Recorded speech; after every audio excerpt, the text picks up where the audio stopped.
and ye shall know the truth, and the truth shall make you free. This is Irreverent, Faith and Current Affairs.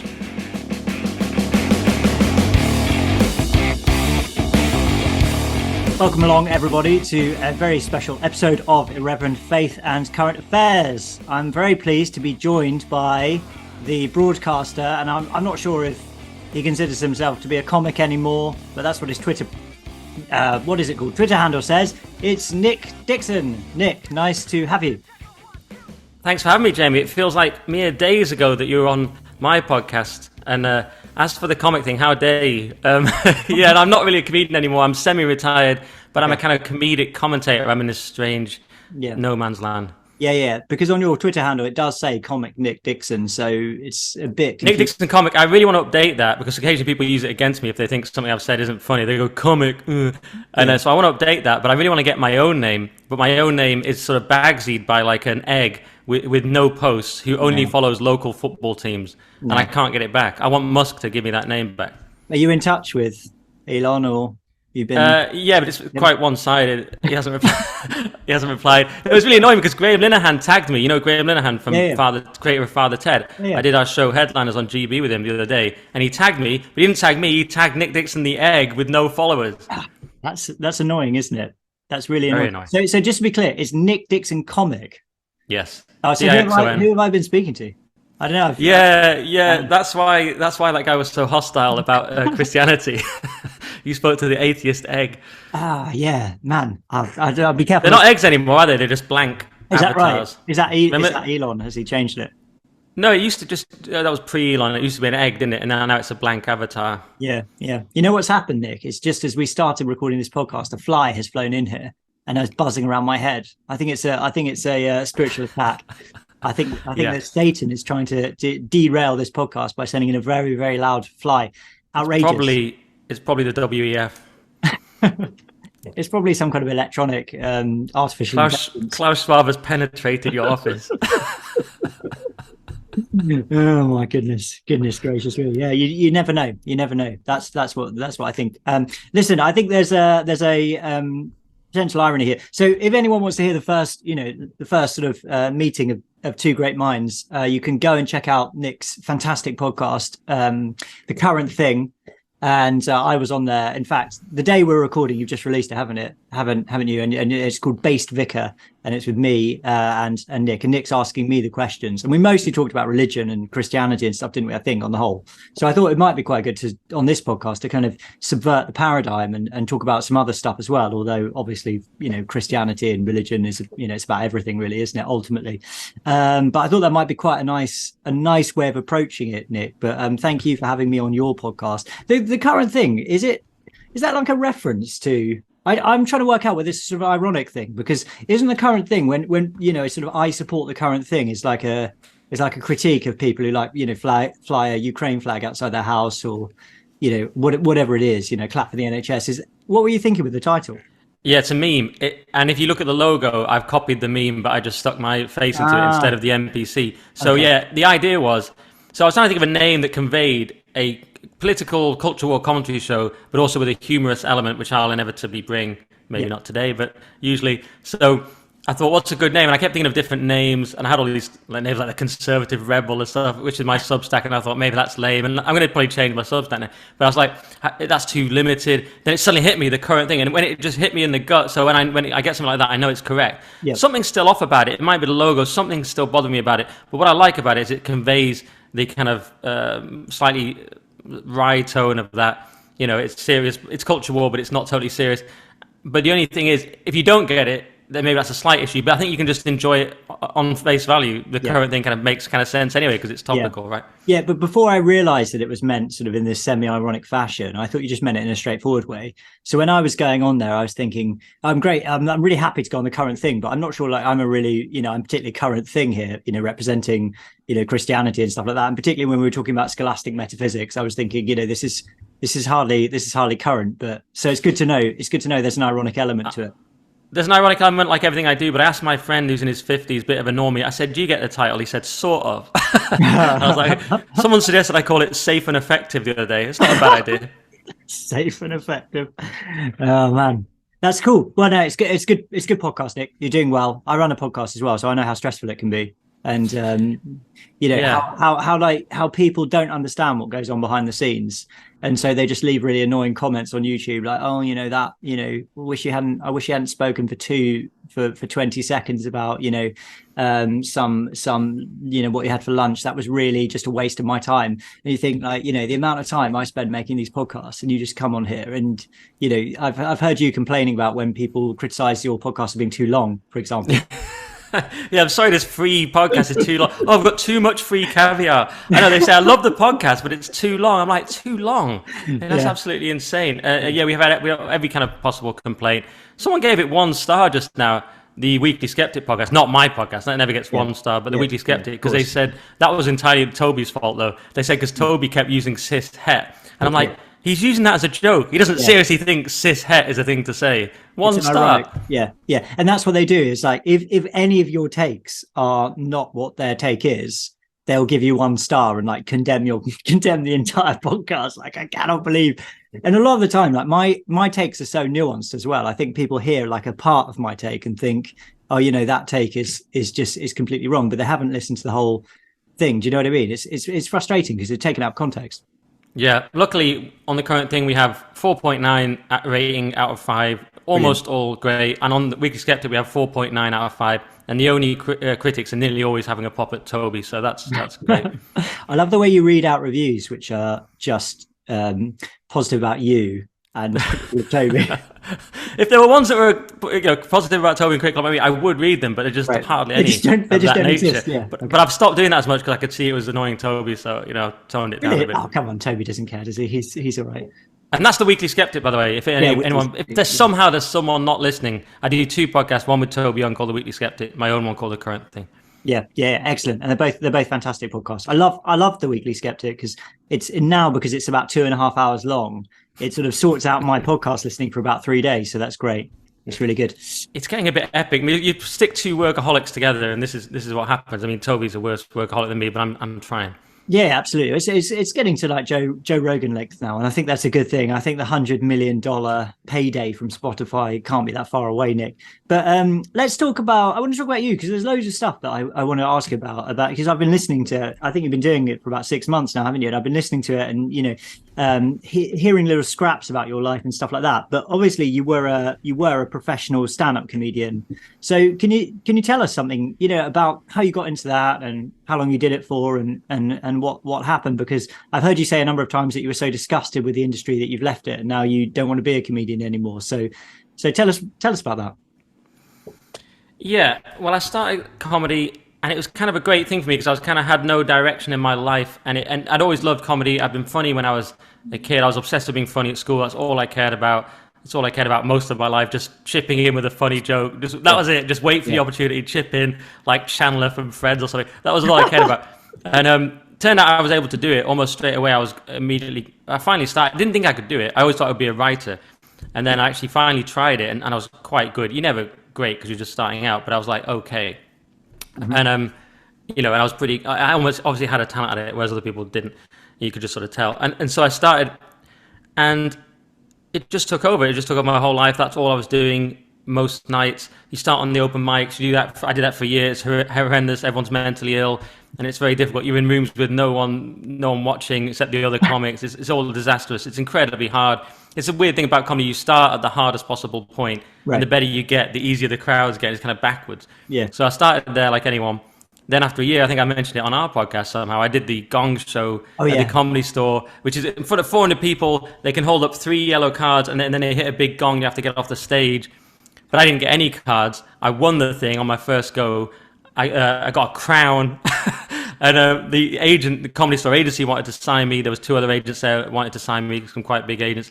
And it was just like a great moment. And that was like 1 day off a year into me doing comedy. And actually that was as good as it ever got. I was like, this is amazing.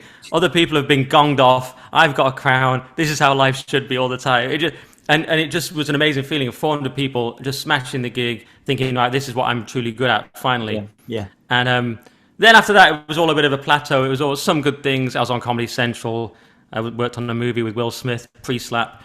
I sort of did it. That was Aladdin. I remember you talking about that. Yeah. So I've done bits and pieces, but And I did clubs all around the country. People try and tell you, who's on GB News, you're not a proper comedian. It's like, believe me, I've done every club. I've done weekends at the Comedy Store, which was felt to be the pinnacle of the circuit.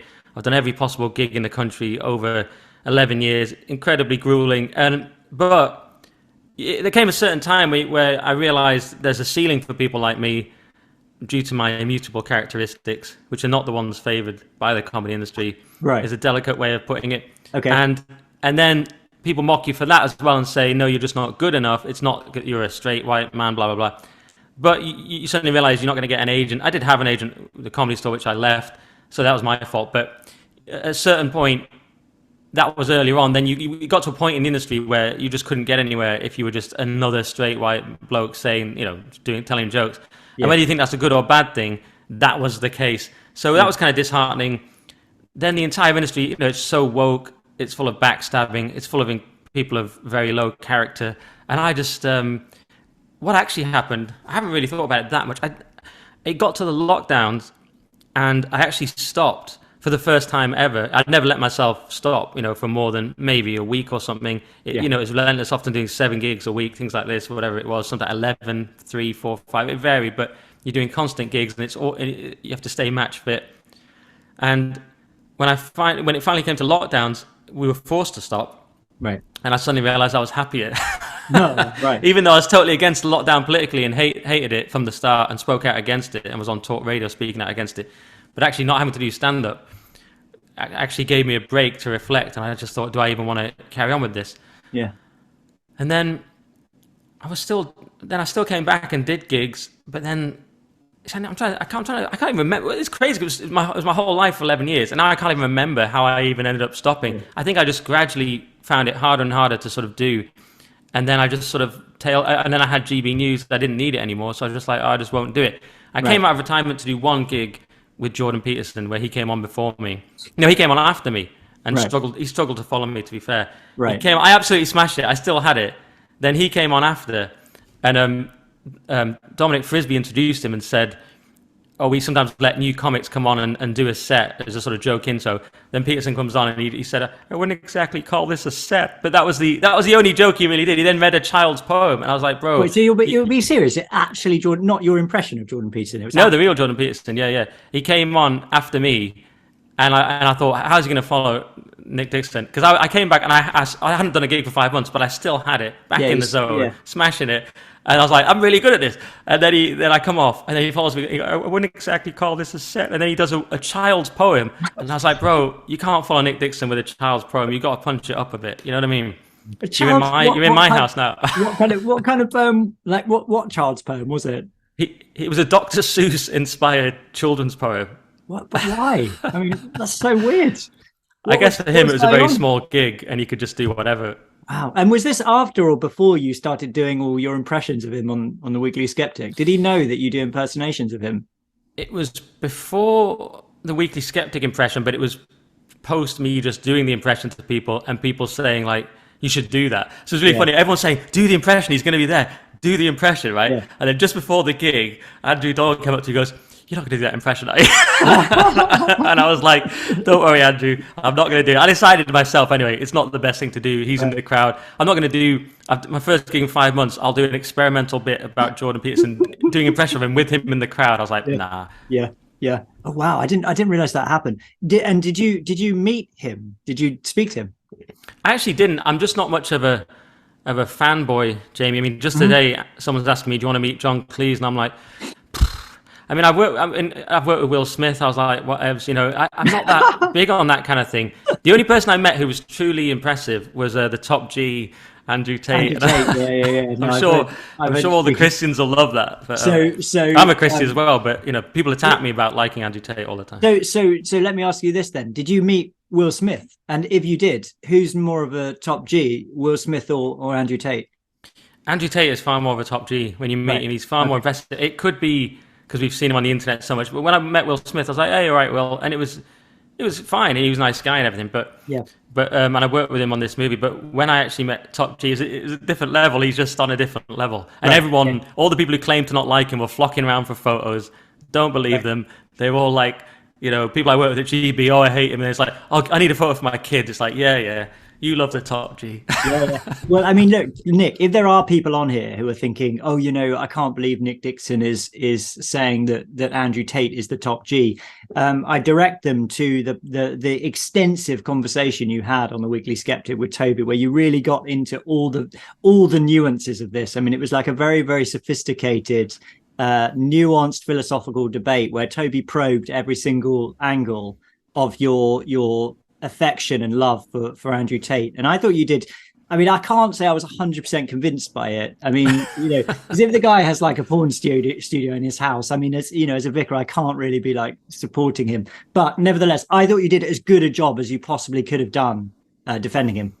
Yeah, I don't know why I brought it up on this podcast, because it's the thing that I get most criticism from conservatives or from Christians. And even Rory, who works on my podcast and I employ, called me a hypocrite the other day to my face. I was thinking, not the best tactic.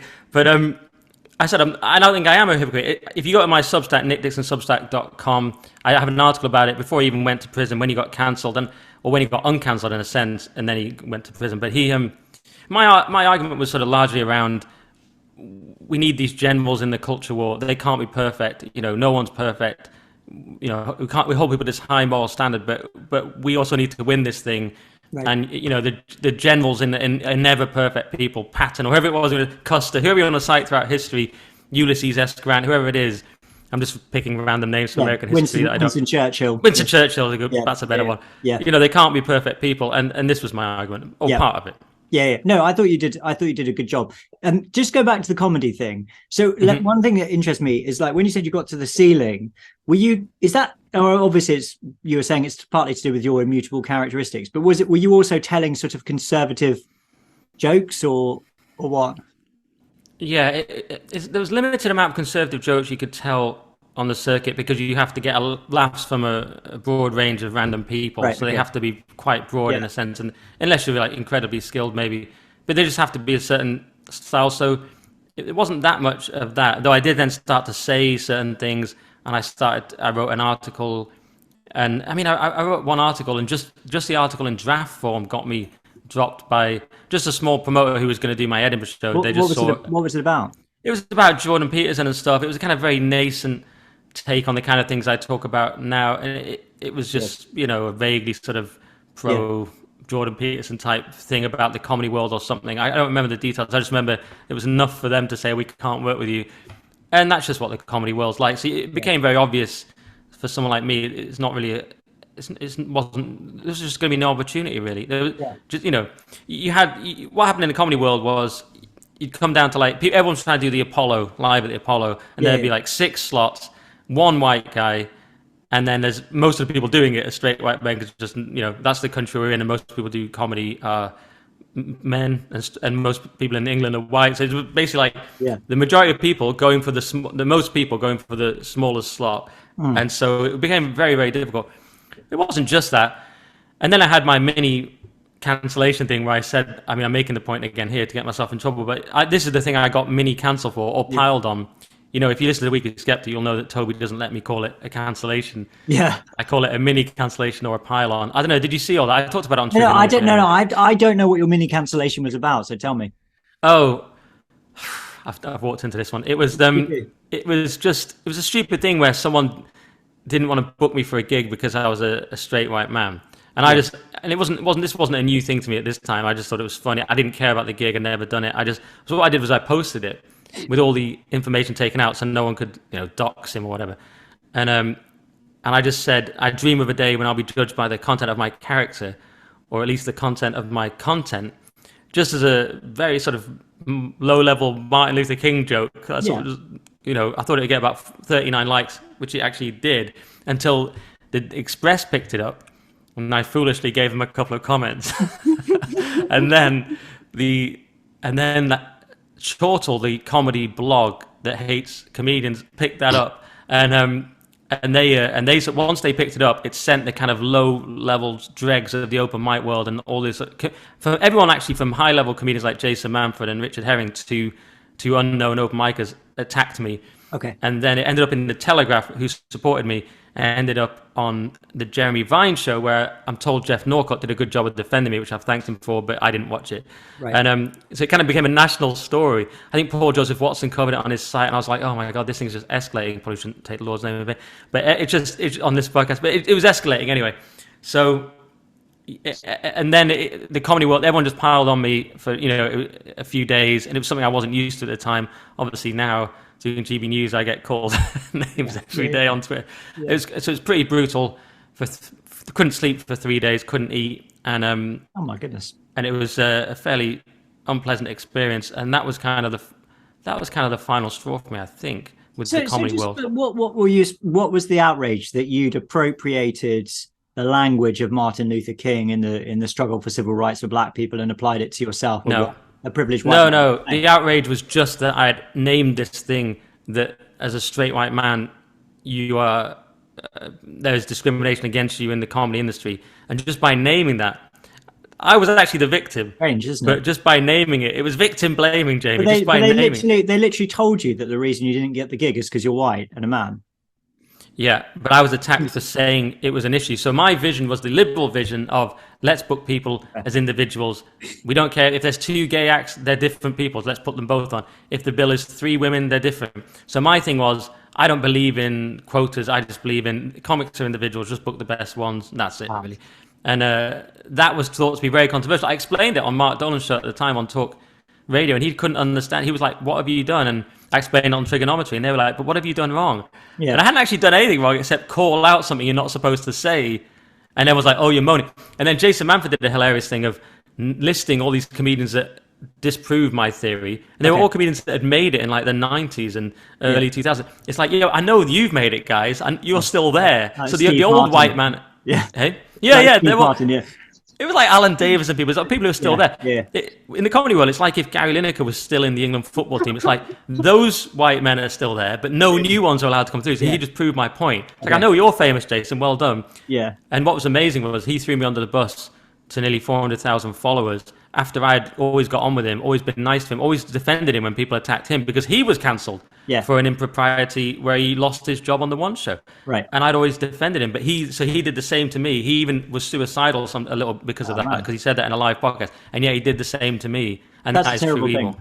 Yeah. You know, this is one of the things I find interesting about stand-up comedy. Now, like, cards on the table. I'm not an aficionado of stand-up comedy, and I think part of the reason I've not been as interested in it as an adult is because it seems to me at the moment anyway to be very sort of safe and boring and repetitive. Like, I think of somebody like a safe comedian would be someone like what's his name, the rotund man who Michael McIntyre, who like makes observations about like, men have stuff in drawers and things like that. And I just don't really get why observing things about drawers is funny. But then you have sort of politically correct comedians, and I can't really, the only comedian that I really liked as an adult that I've seen live, famous comedian is Stuart Lee, who I always really liked, and I could tell he was a bit liberal and everything, but I always really liked him. But now I'm seeing him do like, videos where he's talking in a completely unironic way in support of Just Stop Oil and stuff like that. And I'm thinking, like, what is going on with you?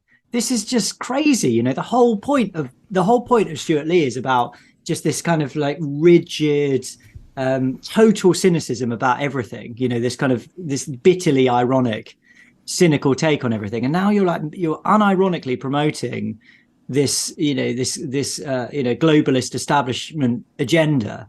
It just is sickening to me, and I can't think of anything less funny. And the thing about the cancel culture thing is just that surely it makes comedy, like actually funny comedy, impossible, right? Because you can't. The whole point of stand-up comedy is it's supposed to be pushing at the boundaries and being edgy and things like that. I mean, one of the funniest things I saw recently, and I probably won't even repeat what was actually said because it'd probably get me cancelled. But what's his name? Is it Andrew Lawrence?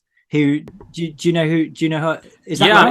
he's coming up on my podcast, The Current Thing. Oh, is he? Yeah. Very soon. Yeah, well, he was cancelled for doing a tweet that came after it was the World Cup, wasn't it? Where you had 3 players of a certain time missing a penalty, and so he does this tweet, right? And this tweet is obviously designed to provoke outrage and he obviously isn't saying, the reason that they missed the penalty. Like, he's not seriously saying that the reason that they missed the penalty is because they're black. He's just saying it to be outrageous. And that's the whole point of comedy. And of course, like, he was that was a proper cancellation, wasn't it? Like, all of his gigs were cancelled for like a year, and he was turned into this kind of pariah and things like that. But isn't that the point of comedy? To say things which are edgy and to be funny? I don't know if that's an interesting thing to observe, but that's just the way it seems to me.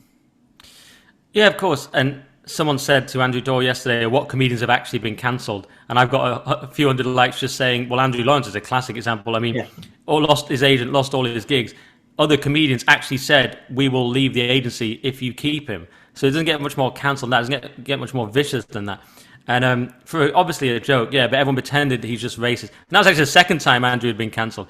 He had been cancelled a couple of years earlier for doing a sort of rant about panel show quotas and how it should just be the best person, much like I said, the same sort of thing. Yeah. But his was more extreme. But he's been cancelled twice.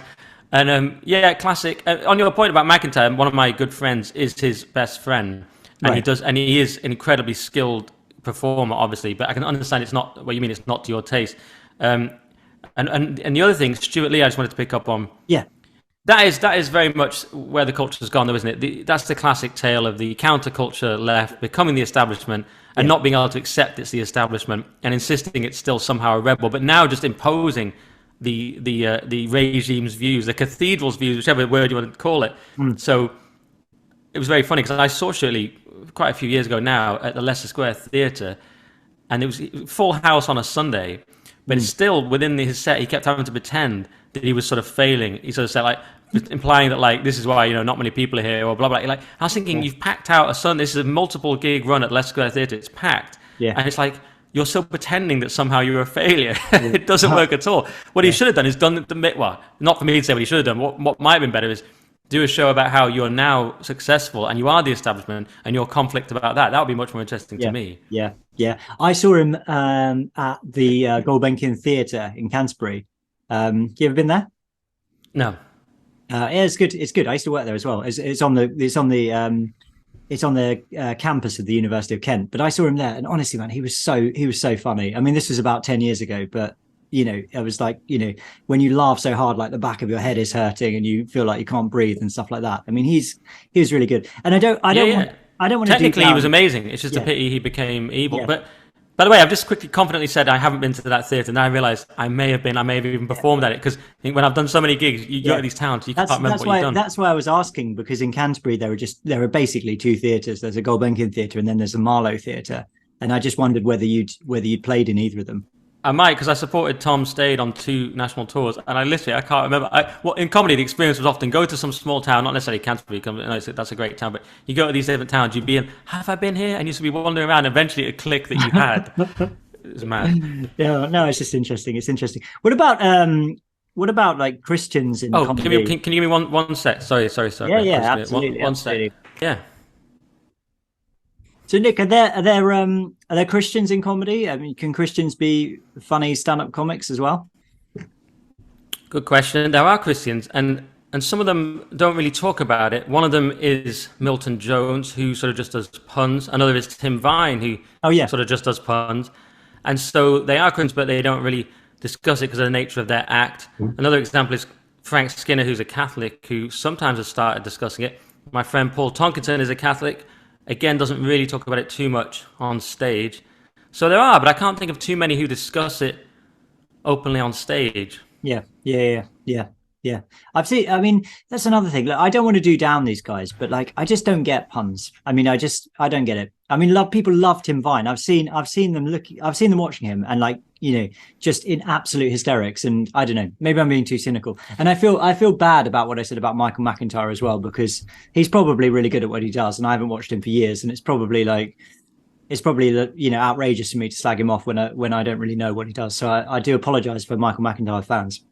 Well, I wouldn't watch him either necessarily, but he was known for absolutely slaying on the circuit, just destroying, so people were just doubled over with laughter. A bit like Lee Evans. It wouldn't be my taste either, but he was known for like having to stop and wait for people to recover. Not like an applause where you stop, but like they just had to recover for like ages. So these people were just killers on the circuit, and they just learnt their craft at a very high level, and they're performers. And I'm a more writer type person where I sort of just mumble the jokes, and we're never going to be able to hit that level. So I respect them as performers.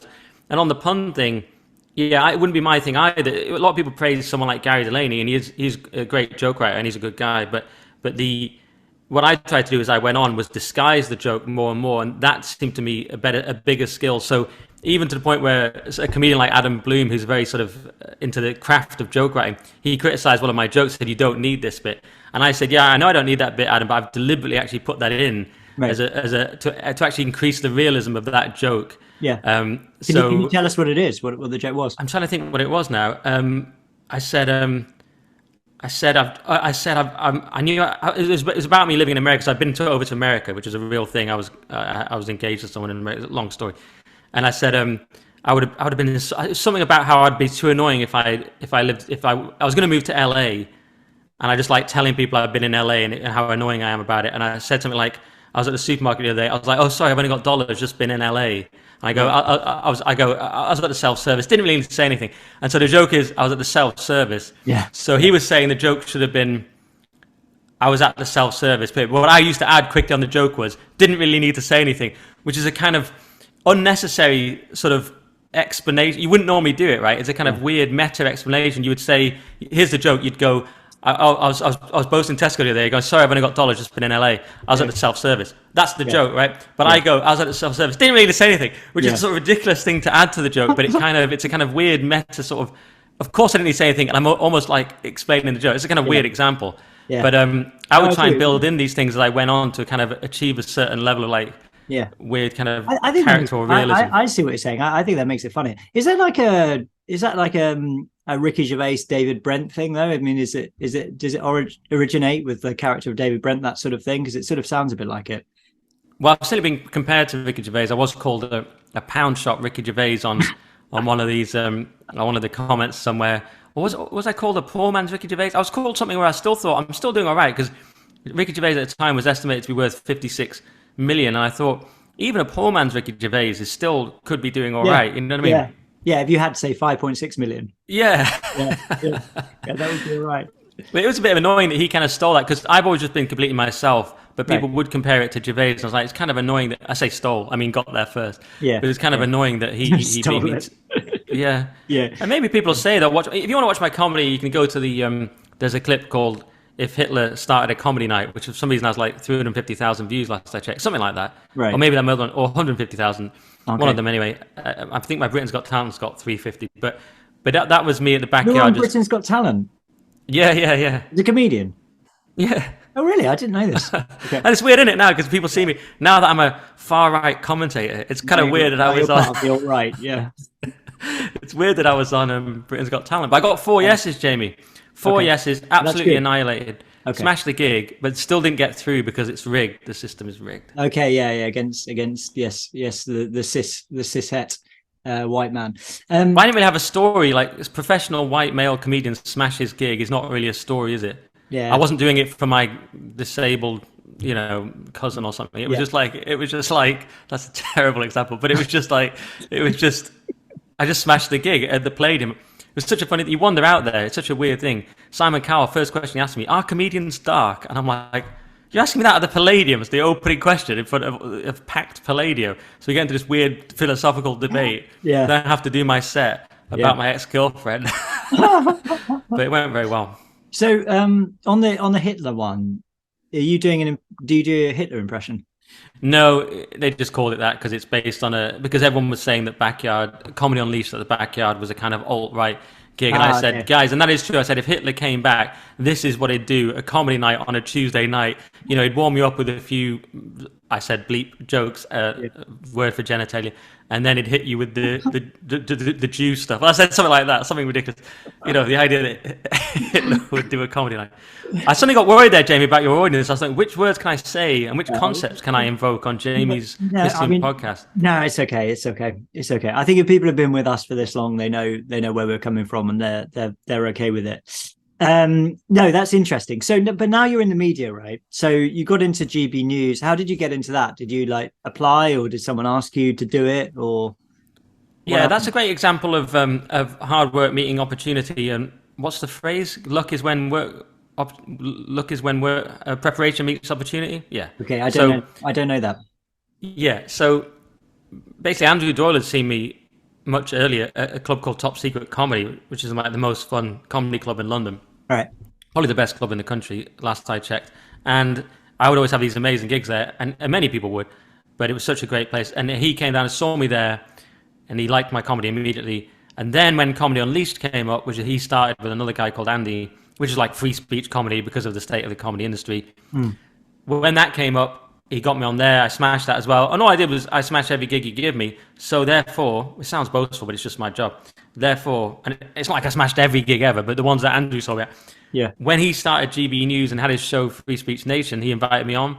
So I did well on that show, and it went on from there. We created this show, Headliners. They created it. I came up with the name for it. I helped with some of the bits, but so then I was on that, and then you just do a good job on everything you're on. But it really came from Andrew, our great leader, Andrew Doyle. Yeah, really Saint Andrew Doyle. Not to be blasphemous, but he's if there could be a modern day saint, he'd be close. Nice. I've heard a lot about him. I don't think I've ever seen him on anything, or I haven't read his book. Lots of people have read his book. It's called The New Puritans, isn't it? And it's been recommended to me, but I haven't engaged yet. Yeah, it's just out in paperback. I'll do some promotion for Andrew. The New Puritans. He's also the writer behind Titania McGrath, the parody account that's got hundreds of thousands of followers, about 500,000 last I checked. Yeah. And he also was the writer of Jonathan Pie originally, if you remember him, when that was good. The viral character. He's the guy that's the news anchor that gets annoyed about things and rants.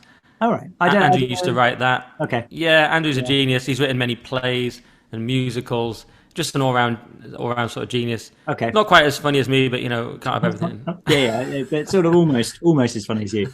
Wow. I mean, he sounds like a great guy. So The New Puritans, is that worth reading? Yeah, well, I'm almost finished it on audio because I'm interviewing Andrew hopefully next week on my podcast. So I'm just, just doing it's kind of weird because he's my friend / employer, but I'm also just doing research on his book. But definitely worth checking out. Yeah, it's funny and it's very thorough as well. It's quite serious research he's done on the question of like where wokeness comes from, why it's like a kind of weird cult, and how to beat it and where it comes from, etc. Yeah. Okay, no, that's interesting. Is it sort of is it a theological take at all, or what's his sort of take on wokeness? Where does he say it comes from? Yeah, he doesn't mean Puritans like Oliver Cromwell. Yeah. But he does mean kind of Salem witch trials type of thing. Yeah. And so I don't want to badly paraphrase him. So check out the book, and he makes the argument really well. I've got notes on it somewhere, but it's like not in my head right now. Yeah. The best thing I've read on the kind of political origins of wokeness is Yoram Hazony's book. Have you seen that book, Conservatism: A Rediscovery? That's a really good book.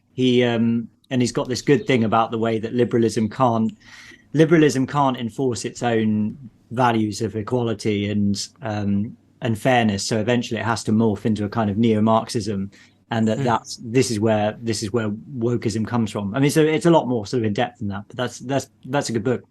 Neo-Marxist postmodernism. That's kind of what you're saying. Exactly. Yeah. That's a good one. That does sound interesting. What's the book? I'm going to note it down. Actually, it's called Conservatism: A Rediscovery, and it's by a Jewish. I guess he's a philosopher. He's a kind of a political philosopher called Yoram Hazony. It was released last year by Forum Press.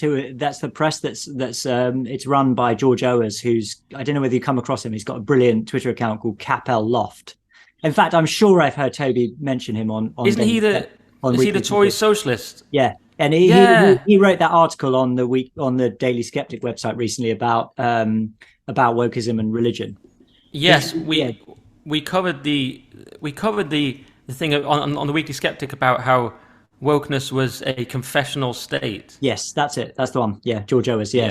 So he runs a press called Forum Press, which publishes stuff that other publishers won't touch, man. So Conservatism: A Rediscovery was published by them, and they also published Mary Harrington's book as well, Feminism Against Progress. So they're doing a good thing because obviously those books would be hard to. They would it'd be hard to publish those books anywhere else. So that's a good book. I interviewed him as well, Yoram Hazony, last year. It was fairly. I felt like kind of a child interviewing a schoolmaster. Like I felt like I had to call him Dr. Hazony all the time. So Yeah, no, but it was okay. The interview was okay, but I recommend his book. Do you know something I wanted to ask you? Do you know? Have you met Jacob Rees-Mogg? Well, I now work in the same building as him. He was over in the Westminster studio, but now he's come back. I've been very, very near to him, but I'm a shy person who doesn't naturally go, "Hey, Jacob," it's just not like me. So, I've been very near to Starkey, who's from the same town as me and is a kind of our greatest living historian. Haven't said hello. Haven't said hello to Peter Hitchens, even though he's tweeted me and stuff. So I'm just too shy. It's kind of annoying because I need to meet these people and get them on my podcast. Yeah, but I'm naturally kind of shy, so I don't do it. Yeah, we've had Hitchens on this podcast. I know. I've listened to it. It was a great one. Could you hear his voice? Because he was in like a shed and he didn't have a proper microphone. Yeah, I could hear him. All right, okay. Because I didn't feel like I could say to him, like, haven't you got a proper microphone? Because it's Peter Hitchens. That's the thing, yeah. He would have said, he would have just ended the call. Yeah, exactly. Do you do? Listen, I don't want to get you to perform like a performing monkey, but do you do a Hitchens impression? I'm not. Do you know what? I nailed it. There's one podcast with Alex McCarran on my podcast, The Current Thing, where for like a split second, I absolutely nail it. But I haven't been able to repeat it. Okay. This is my level of impressions. Like Peterson, I'm quite consistent, but some of them I just hit them and then I've lost them. Yeah. The only thing I ever do with Hitchens is, have you heard me talk about how everything is the sign of cultural decline? Because I was listening to the audio for the abolition of Britain. Yeah. And I was, when you sort of zone out of an audio, like you start thinking about something and you forget where you are in it. Yeah. And I thought he was talking about the internet because he was talking about cultural decline of everything. And I realized he was talking about television. and I thought that was hilarious. And I said this to Carl Benjamin, and he goes, because he was listening to it as well, just after me, he goes, no, it's even better than that. He's got a bit about central heating. And he has this whole thing about the decline of once the family had to stay in one room, this whole thing about once the family didn't have to stay in the same room, they became atomized, and it's kind of everything is decline. And so I was trying to out Hitchens it with just like new ones, like with the introduction of the chair, people's spines ossified as soon as their spirit. It's kind of like everything is decline. You know what I mean? People find it hard to resist the siren call of the sofa. Like a kind of everything. But yeah, I can hit Hitchens occasionally for a minute, and then check out my Current Thing episode with Alex McCarran if you want to hear 2 seconds of a perfect Peter Hitchens. Okay, I will. I've had a similar experience actually. I listened to, it was either the abolition of Britain or one of the, I can't remember which one. I tried to listen to it on audiobook on like a 3-hour journey from Nottingham to Winchester, and I just couldn't do it. It was just too relentlessly negative. I just can't. And another reason Britain is finished is this. Yeah, yeah, exactly. Well, he goes, the chapter that really got me is that I can't remember which book it was, but there was a chapter on education, and it was so long, and he went into such a huge amount of detail about how corporal punishment should never have been abolished, and like all these people and their flawed arguments for why we shouldn't hit children, and all this kind of stuff. And I just thought, I can understand making the argument, but like the level of detail of this is it's just too much. I just don't want to sit in the car for an hour listening to why there's myriad of arguments as to why we should beat children. Smacking children provided a natural boundary without which they immediately became criminals, and it was all over. Yeah, exactly. Yeah, exactly. I liked it, but I know what you mean. Obviously, it's quite a grim outlook that the country's finished and there's nothing we can do, and some people have struggled with that pessimism. Yeah. I think that's. I mean, it doesn't really give you any sort of hope that things can get any better or there's any point doing anything. And it's a funny one, isn't it? Although in a Christian sense, he's always keen to point out that he does have hope, but for the next world, not this one. Yeah. It's interesting, and it was, I don't know, and perhaps if I had a conversation with him again, I'd like to maybe push him a little bit and to ask him if he thinks that Christianity could be a kind of ameliorating force in our culture, or whether the decline is so, I don't know, it's so sort of set in and inevitable that things are over. I don't know what you say about that. I know what you'd say. You'd say it's definitely over. Of course it can't. Why be silly? He would say it's over. Yeah. Pretty certain. I think he would. It's interesting stuff. So I'm sure, Nick, people would be interested to hear, you said earlier that you are a Christian, but am I right in saying that that's kind of a recent thing for you, or you didn't sort of grow up in a Christian household or anything like that, or what? I don't know. No, I didn't grow up in a Christian household, but as I may have said to you on our podcast, I grew up in a a Christian country Yeah. called England. Yeah. And it was a Christian country. A long time ago, Jamie, in the 1980s. I don't know how old you are, but this was a Christian country. I was born in 1987. Oh wow, you're younger than me. Okay, so it was a simpler time, and you naturally. So I grew up in a school that was not a Christian school, but everything was a Christian school. So it was a small village. It was in the north. It was in Cumbria, and we were very Christian naturally, and we were a bit behind in a good way the rest of the culture. So it was quite Christian. The parish council was very big, probably still is. Yeah. And so we do our hymns every day, and we'd say the Lord's Prayer. Yeah. And there were certain small variations. We said sins instead of then it became trespasses. We said now and forever instead of forever and ever. There's a certain minor variation, but we said this every day. Yeah. And we sang, "Make me a channel of your peace. One more step along the world I go. All things bright and beautiful." All these great things. Yeah. And this was fundamental. And now, and you think that's just an obvious thing, but now it's gone. Yeah. And we did nativity plays on a Friday. We'd have a slightly poorly scheduled Friday afternoon, quite boring assembly with a female vicar, and it kind of dragged on. We wanted to go home, but it was a great thing to have that. A female vicar, really? Yeah, shocking, isn't it? So no, yeah, but what year was this? Because we only got female vicars in '93, so I'm just trying to think of like the timeline.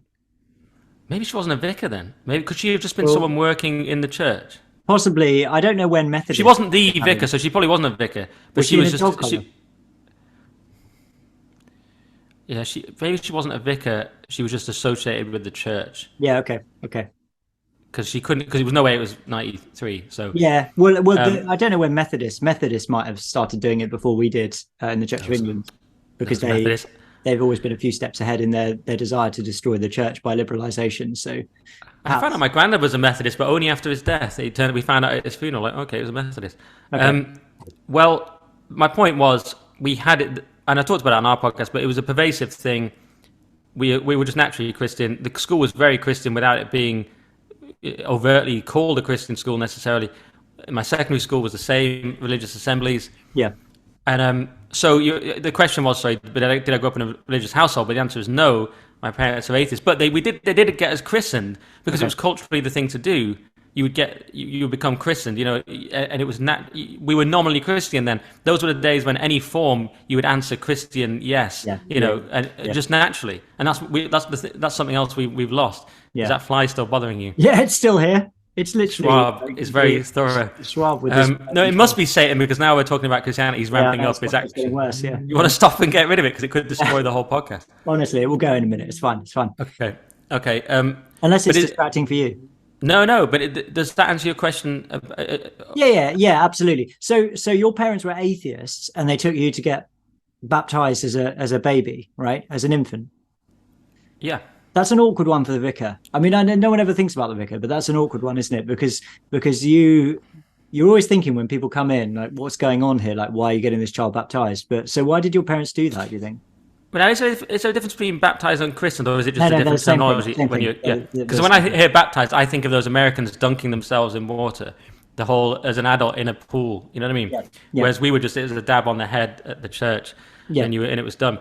Yeah. No, but you see, they weren't overt atheists. And I wouldn't even say my mum is an atheist, really. She'll still occasionally go to a midnight mass. She sings in the choir. My dad, I would say, is an atheist, but they're not like aggressively atheists. They're just cultural Christians, which is what we all used to be. Right. Okay. So I said to my dad, why did you do that? He said, well, so you could get married in the church, which was quite a strange concept, but it was the assumption that you would want to get married in the church. And my brother was married in a church in an extraordinarily Christian wedding, where people kept saying to me, I didn't know your brother was religious. I was like, he's not. Right. He's just doing an extraordinary Christian wedding because that was just what was done. Yeah, okay. So I wonder if he'd do it now if he did it again, because he's now not even sending my nephews and niece.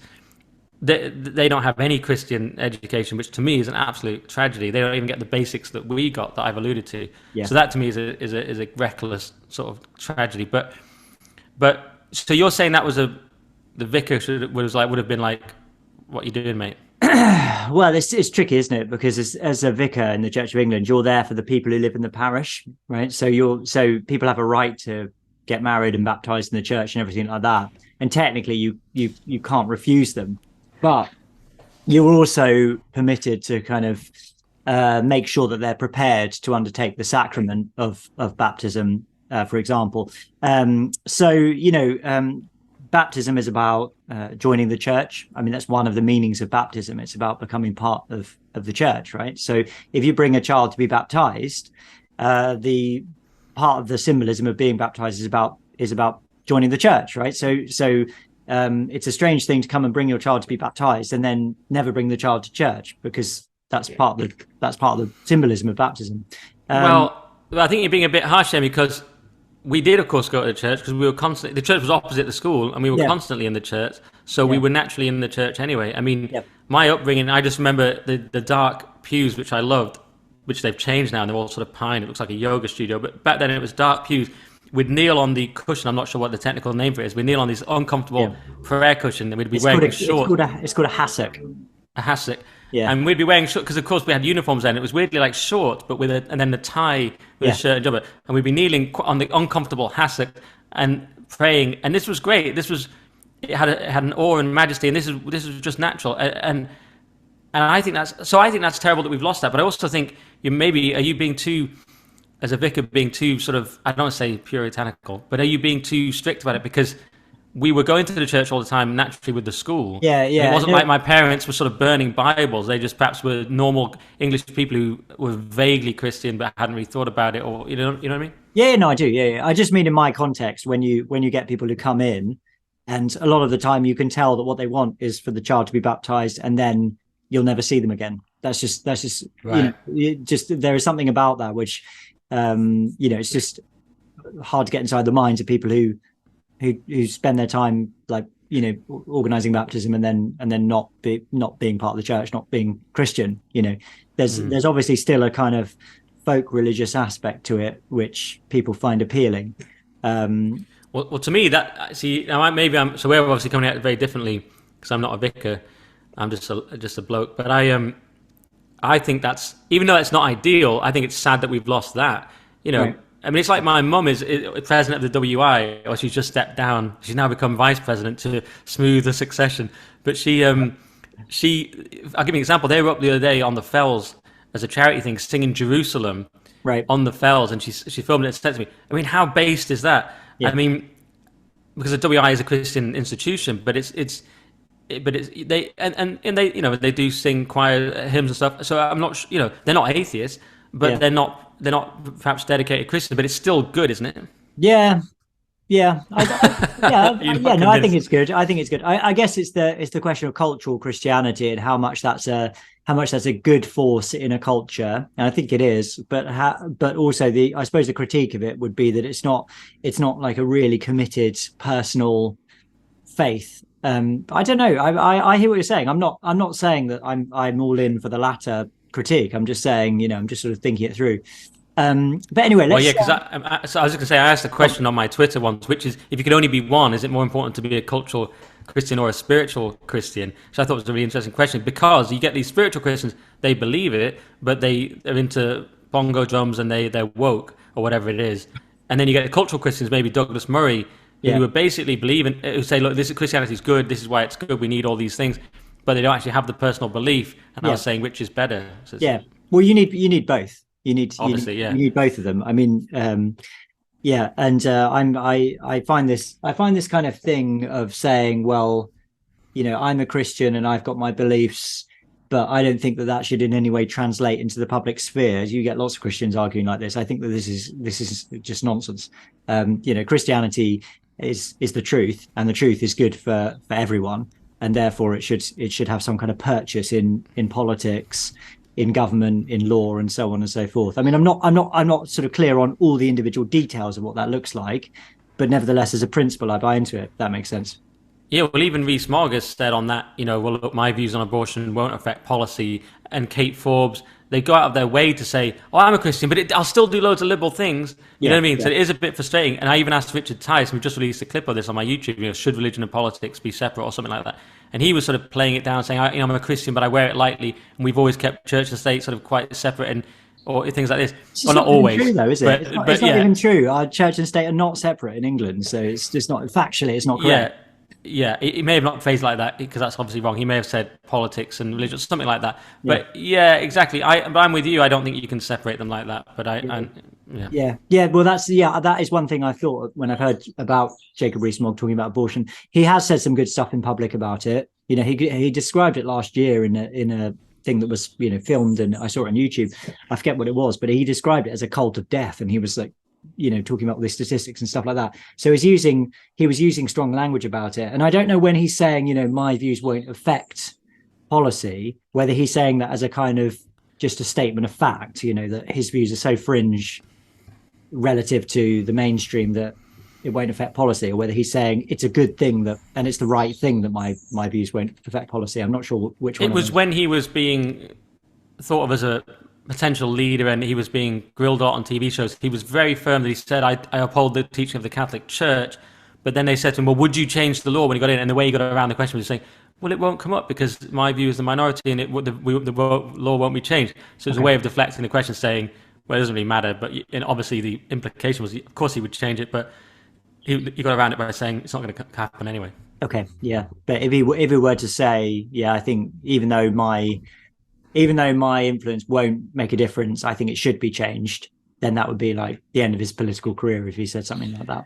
Yeah, and we saw what happened to Tim Farron, who was my local MP up in Cumbria, who just got... So he's loved up in Cumbria for his local work, but he just got obliterated by this question, is gay sex a sin, basically? Yeah. And he completely folded on that question. What very simple answer would have been sin. For me, I see what you think to this as a layman, not a vicar. You know, sin only has meaning in a Christian context anyway. So what you're really asking me, you're trying to colloquially ask me, is gay sex bad? You're trying to trick me, but actually the word sin only has meaning in that context, so it's a disingenuous question. That I would have said something like that. What he actually did, he just completely folded, and he said it was, and then he said it wasn't. Then he retired, and he said you can't be a Christian and in the Liberal Democrats. Well, it was a bit of a strange one. I remember him saying something about abortion at the time as well, that he made quite a liberal statement on abortion and said something like the limit should be set by science or something like that. And I thought, oh, this is a real disappointment. Can you remember what he said there? I can't remember. No, it's funny because he's very clear. Like Jesus is who he says he was. You know, he's very sort of almost evangelical about his Christianity, but just doesn't apply it to any politics at all, and is in a far left party that's ridiculous. Are they? Look, just to be fair, though, are they actually? Because people always like say, you know, well, the Conservatives are far right and stuff like that. And they use far right to describe you when you don't just conform to whatever the current thing is, right? Are they far left, or are they just a bit left? Because they're not like they're woke. Perhaps you could say they're woke. Perhaps you could say they're woke liberals, which is a kind of weird thing now. Your economic views or something might be neoliberal, but you attach it to kind of wokeness on a cultural level. That's something like that. But they have changed since when I grew up. They were sensible. Then around the Vince Cable time, even though he may have been sensible as a person, they became ridiculous and saying like Trump shouldn't visit. And then when Joe Swinson got in, it just became just full on woke madness. And obviously she lost badly. Yeah. They're kind of irrelevance really now, aren't they? I think. No offense to any Liberal Democrat listeners. Well, apparently they've done well in the local elections as we record, but I mean, it's all they win when people are disgruntled with the Tories in certain seats. They vote Liberal. Okay, yeah. I kind of ignored the local elections. I mean, I just find it hard to care, to be honest. One thing I was going to say though is that thing about politics, Christians in politics. It is hard, isn't it? Because that's what happened to Kate Forbes, the potential SNP leader. I can't even remember what she did. It was about gay relationships, wasn't it? Did she? Yeah, it was to do with the vote on it. They found out she belonged to this quite specific evangelical religious Christian group. I mean, and there was a vote, but then they also pointed out that Yusuf had sort of ducked the vote, or he'd even voted the same, or he'd dodged it. He'd stayed at home, hadn't he? And claimed that he was busy.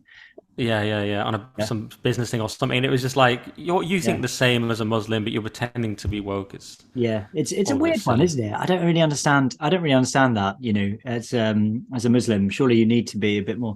I don't know what Muslims actually think about that as well. You know, they're looking at that thinking, is it? Are they thinking it's great that we've got a Muslim in charge, or are they thinking like I would think with a Christian, like you're saying you're a Christian, but you're actually advocating all these anti-Christian views? I imagine, just my guess, they're thinking the former, that they're thinking they seem to be quite tactical about getting in and getting elected, and then doing whatever it takes, and then you hit them with the the serious Muslim. Yeah. That's what I think the tactic is. Then they hit them with the Sharia. The Sharia law, yeah. And that's what Christians should be doing. We should be like, whatever. Then bang, here comes the theocracy. Here comes the Ten Commandments. Yeah. Have you ever read any books by Michelle Houellebecq?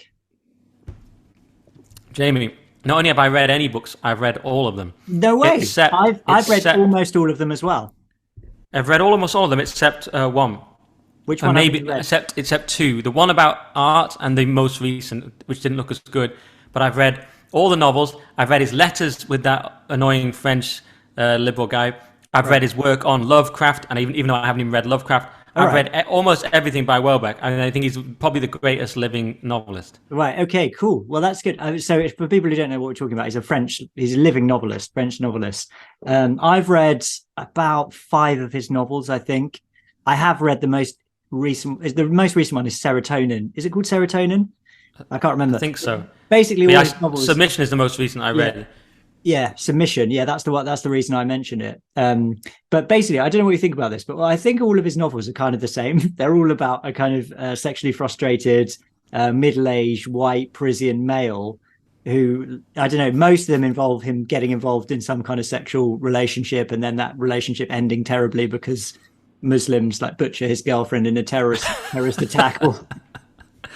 Yeah, and it's always a misogynist nihilist, and then something Muslim happens. Yeah. And it's not always Muslims. Sometimes it's like science intrudes, or whatever. Yeah, exactly. So Submission. So obviously, but for people who don't know, Submission envisages a sort of France in the near future where an Islamic party. Is it an Islamic party, or is it like an Islamic prime minister or president? I think. No, I think it's a party, and they gain a majority. Yeah, and then he. There's some humorous moments in it because they sort of they introduce Sharia law, and this guy is like a sort of a sexually frustrated pervert who like pervs on women, and he's sort of humorous passages where he's describing how he's trying to lust after these women wearing the hijab, but he can't do it, and all this kind of stuff. But it's a really, really good book. I mean, it's a fantastic book. Did you enjoy it? It's a brilliant book, and he realizes it's not really a spoiler, I suppose, because it's minor spoiler alert. He sort of realizes he may as well just go along with Islam, and it's going to work out better for him. He'll get the wives, they give him a grant for his studies or whatever, and he's just like, may as well go along with this. And that's why it's Submission. It's how easily the country, having lost its beliefs completely, would just submit. Yeah, absolutely.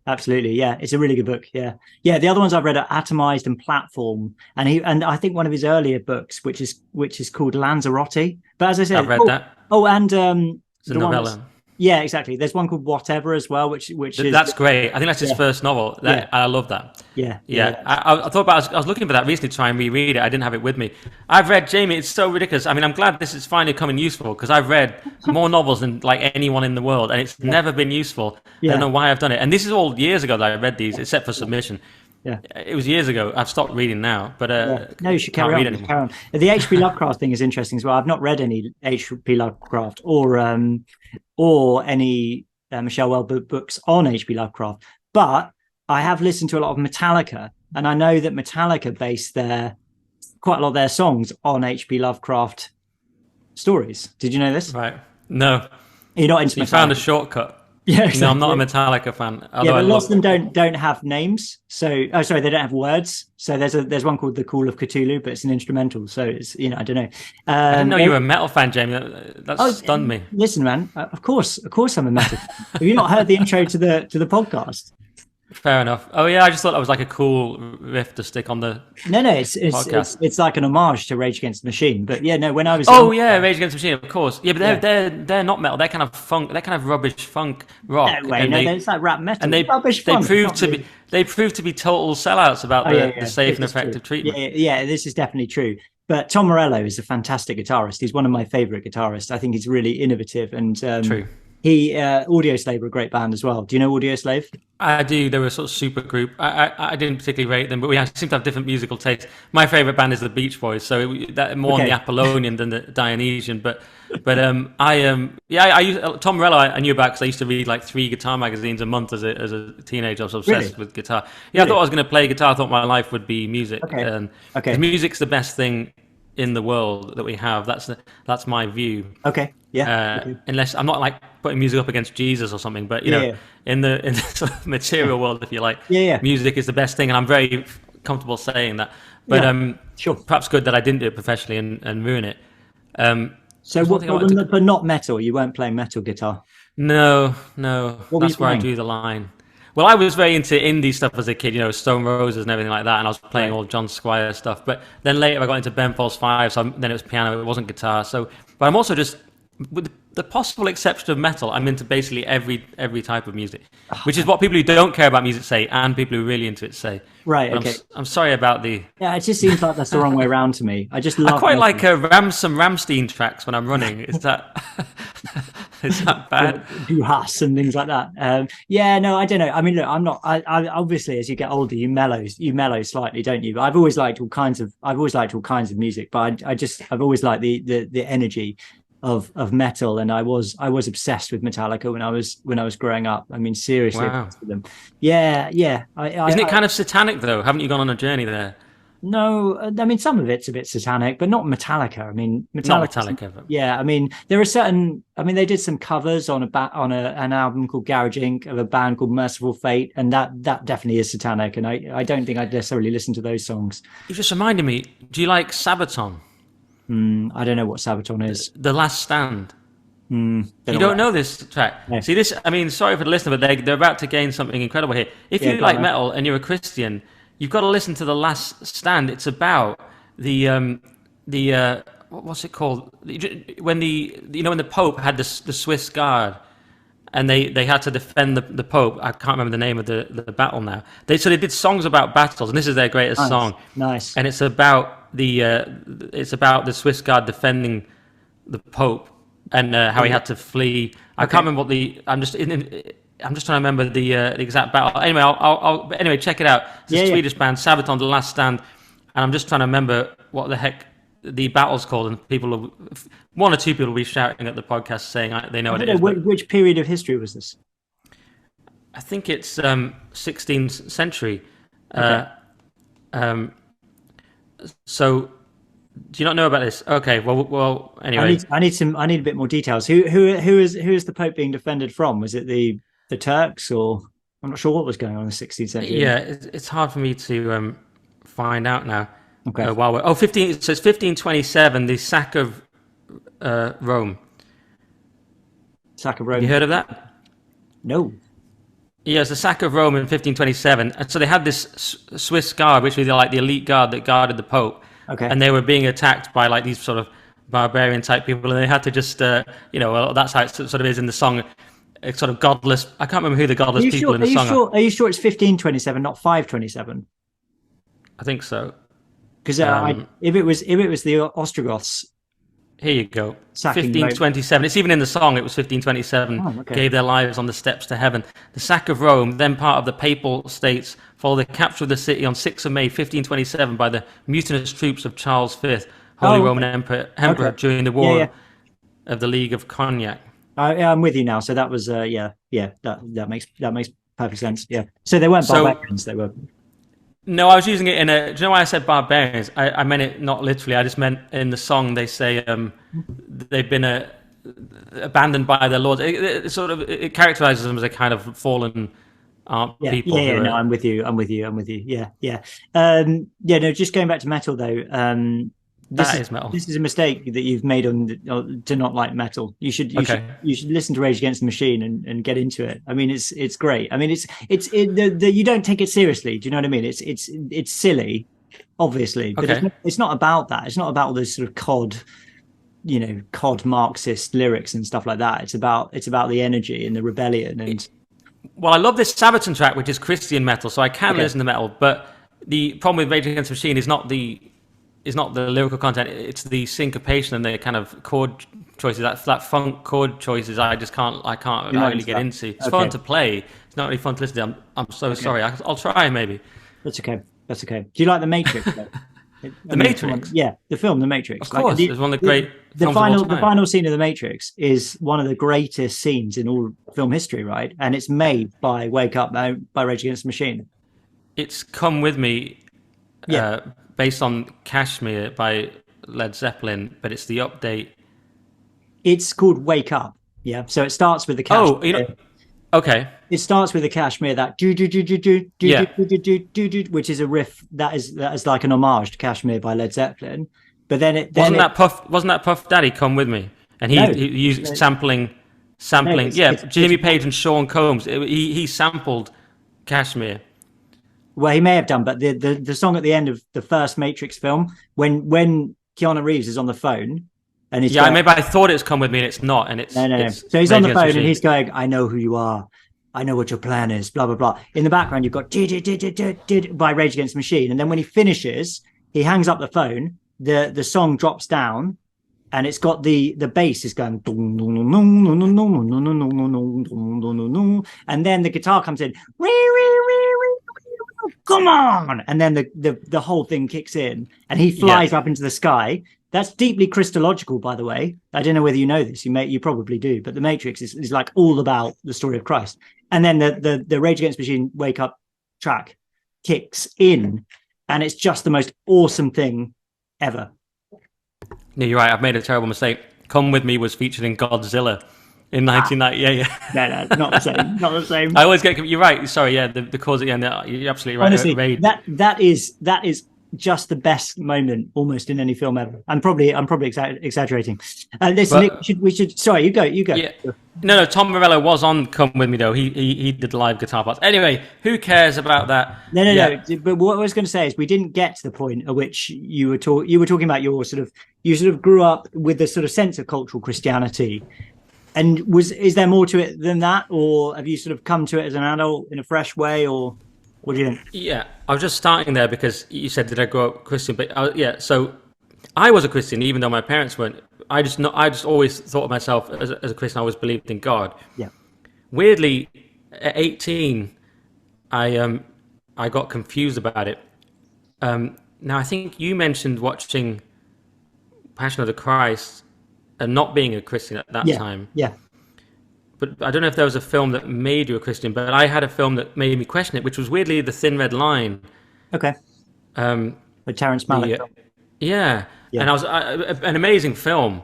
And you could just as easily have watched it and become Christian, because it has Jim Caviezel, who's obviously representing the Christian side in it, who later, of course, played Christ in Passion of the Christ. But I, for some reason, was challenged by this idea of one of the characters saying how we're just dirt, and this never occurred to me. So my friend died when I was 8, and of course we were always told he'd gone to heaven, and we accepted that. And then I was hearing this idea at 18 that it sounds silly, but I'd never really considered the possibility of anything else. Right. I'd never really thought about the sort of atheist materialist viewpoint, and we're just nothing, and this kind of shocked me. I don't know how I must have come across it before, but for some reason it just kind of bothered me when presented in this film. Even though the film is sort of gives a sort of pantheistic view, it also represents a Christian view. It represents kind of all views. But anyway, so I kind of I got a bit confused then and started doubting it for a bit. But so then I was sort of just loosely Christian, for a long time. If I had to fill in a form, I'd say Christian. Yeah. But that's about it. And then I only came back to it much later.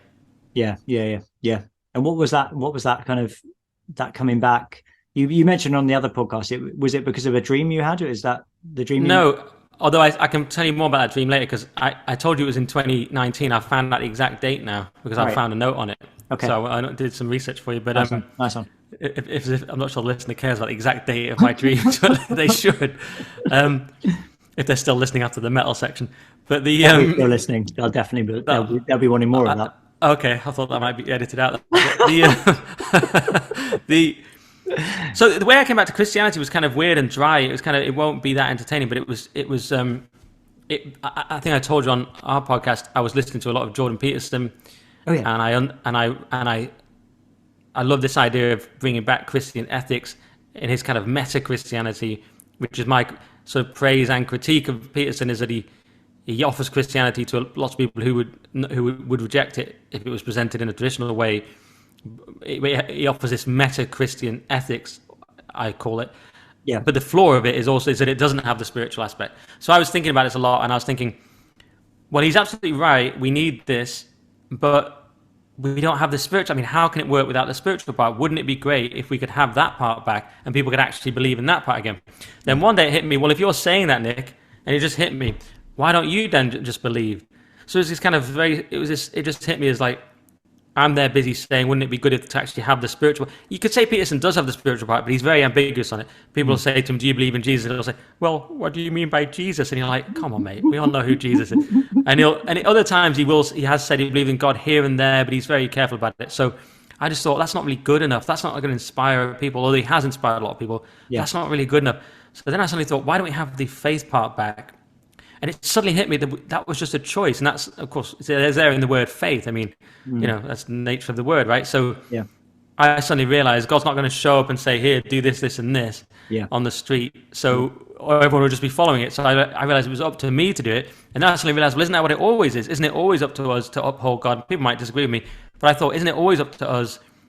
And we're just being kind of petulant teenagers saying, well, I don't know, he needs to come and show me, or like, I don't really believe, or I don't know. I'm like, shut up, like, it's up to you to believe, not one, because society will be destroyed, but also just because, like you say, because it's true, but even just because it's just how it works. I suddenly realized, that was my revelation anyway, or I don't want to call it revelation in a formal sense, but that was my thought. So, and after that is when things started happening, and then I had that crazy dream and stuff, but it started with a kind of rational process. That's interesting. Yeah, loads of stuff. It's really interesting there. But one of the things I've come across quite a lot is Jordan Peterson as a kind of gateway drug to Christianity. In fact, I just to give you an example, I had a. Sorry, my wife is coming back from something. She just shared her maps. She does this thing where she shares the maps thing, and it tells me what time she's going to get home, and it predicts it with sort of remarkable accuracy. It's amazing. My friend always shares his like pin in his map. I'm thinking, why are you showing me that? Anyway, so I had an email, just literally replied to it, where this guy was saying, I was becoming more interested in Christianity, and then I watched the Jordan Peterson lectures on the Bible, which helped me to see that the Bible was, way more interesting than I thought it was, and gave me all these insights. I ended up going back to church, blah blah blah. But I hear that so much with Peterson. The irony obviously is that he himself, still, as you say, he sort of remains in this sort of ambiguous territory, doesn't he? Yeah, and I think I may have said the one time I heard him unambiguously say he believed in God was on the Jesse Lee Peterson show, confusingly named, where he just tends to ask very blunt questions. So, do you believe in God? And Jordan Peterson said yes. Yeah. And I thought, well, is that just to sort of appease Jesse because he doesn't think he's up to getting into the nuances of it? Does he think only hardcore conservatives are watching this show because it is pretty conservative, or was he being honest there and not, and I think he may have said it more since, but that was the only time I heard him just point blank say yes. Yeah. Whereas normally he has to give it, well, that depends what you mean by it. You have to go through all that nonsense. I believe. So it turns out to be a pretty complicated question. You're like, it's just say yes. Yeah. But sorry. Carry on. So the dream, right? So you told me about this dream on the last podcast. You had an image of a cross being suspended. You dreamt of an image of a cross being suspended. Is that right? Suspended in the sky? Correct. And it was on night of April 6, 2019. So I've actually found the date for you. Thank you. That's interesting. I mean, seriously, like April, when did you say it was? Well, I've written dreams April 7th, 2019. I was having all these mad dreams at the time, and that must mean that it was the night of April 6th. April 6th, 2019. Okay, so I've written a long note. That was a Saturday. I was at a wedding that day. Yeah, that's interesting. Yeah. Well, I found a note I wrote on it. Yeah. Okay, so let me ask you this: what's your take on? I mean, I don't know actually, because some people might be thinking, "Oh, that sounds like an interesting dream." So let's just round that out first. So the dream, so it's a cross suspended in the sky, and you interpreted this as well. How did you interpret this? Yeah, and the cross was actually the one detail I didn't add was the cross was like on the page of a sort of old-looking book, I guess, like the Bible, but it was like it was a large cross. Okay. It was kind of like it was also in a book. So that's the one thing I didn't mention. Okay. Yeah. And I'm driving towards it in a like a red open top car, like a Cadillac sort of thing. Maybe because I've just been in America, I don't know. I mean, my friend who is a Christian said, yeah, you probably just saw this cross in LA at this certain point that if you drive under it, it's there. And I'm like, yeah, maybe. So I'm driving towards it. I can't remember the question. You just asked me what the dream was Well, like. So in the dream, how do you interpret it? How did you interpret the dream? yeah. So the dream was this large cross in the sky. I'm driving towards it, and the funny thing and the incredible part of the dream was that the cross was Jesus and God, and they could see me, and I knew it was them, and I knew it was all true, and it was a euphoric feeling, which I've never had anywhere else. But it was also awe-inspiring, but it was also slightly frightening, because then they're completely seeing you, and you're kind of completely, you can't hide in a sense, and it means that everything is different. So I might say I'm a Christian and that I believe in it, but to actually experience the feeling in the dream was, I've not been able to ever capture any other time, was a feeling of like, it's definitely true. Okay. Because how often do you think, maybe as a vicar you do, but how often does one think, well, it's definitely all true and real? Yeah. And the feeling was, as I put in my note, that I had to keep driving towards it. So, which was a sort of metaphor.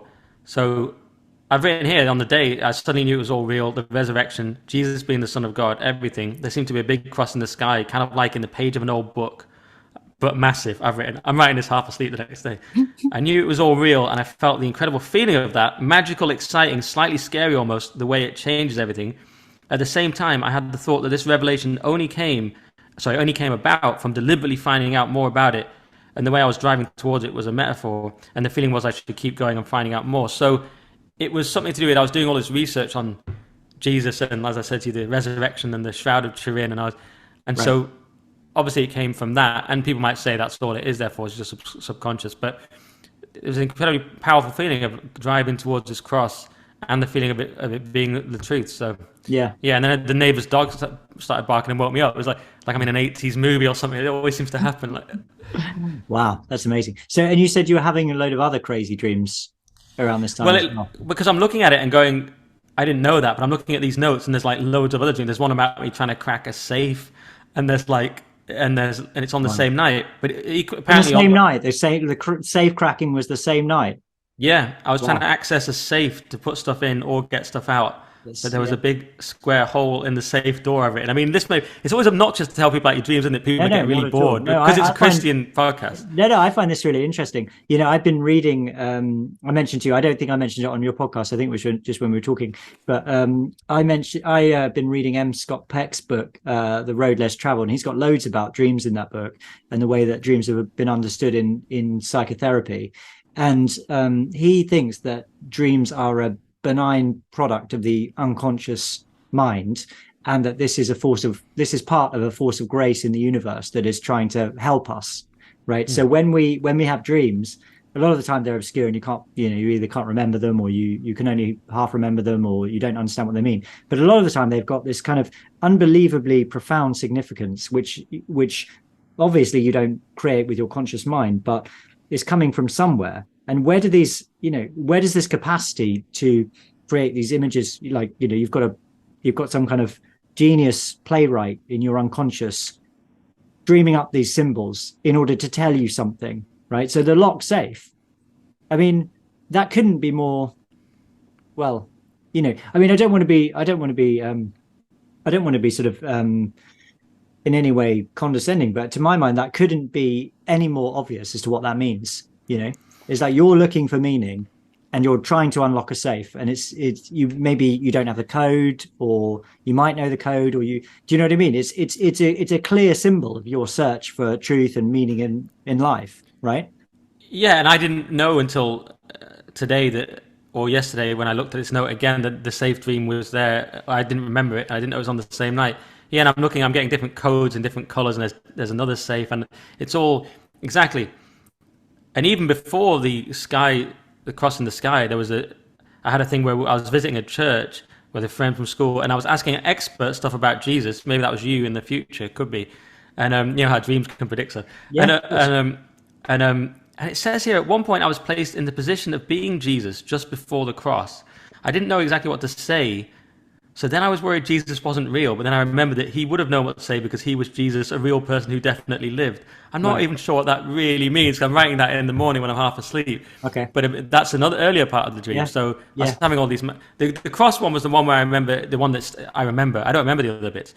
because that was so powerful. But yeah, I totally buy into this thing that I've been saying about M. Scott Peck. I really believe that dreams have this, at least this potential to tell us things. And I think ultimately it's got to be God, right? It's got to be God speaking to us through our dreams, because what else is that? I mean, I don't know. What else could that possibly be? Yeah, and how can I create a feeling in the dream that I've never had, conscious or unconscious? I mean, where's that coming from? Yeah. This euphoric feeling that I've never known. So, yeah, I mean, that's what I would say. I mean, but the fact that it only came about, and that's even incorporated in the dream by the car, it only came about from me pursuing it, was the interesting thing. So it's kind of like the rational decision towards faith was the jumping off point, kind of leap of faith, if you like, and then the reward was the euphoria of the dream. That's kind of how I see it. Yeah. So there's like a what would you call it? Like a kind of cooperation. It's not really the right word, but there's a sort of synchronicity between your own search, if you like, and you know the activity of God, or I don't know, how would you put it? But what I'm saying is it involves your will, right? Yeah, that's how I would put it. That it involves your will initially, because people are waiting for the dream part. They're waiting for the cool experience part. But what I found was that you did do the hard work bit first, which is that's just how it was for me anyway. Maybe other people, it would be the other way around. They would have the experience. I mean, you had a euphoric experience first. Yeah. So maybe this is how it was for me. But my euphoric experience involved me going to church, you know, so I had to actually go somewhere to do it. It just happened to me. Yeah. So how's it been since then? Well, since then, I mean, I did a show about it where I mentioned the dream, and I spoke to every type of denomination of Christians. And that's incredibly hard to do a comedy show to a room of Christians who have very different ideas about what's permissible. It's near impossible. The Catholics actually laughed the most. Yeah, evangelicals were cool. The sort of Church of Scotland, extremely grim. So it was hard work. But they all varied, and there was so many denominations. I thought, this is mad. We've got so many denominations. We should just pick one and all get together.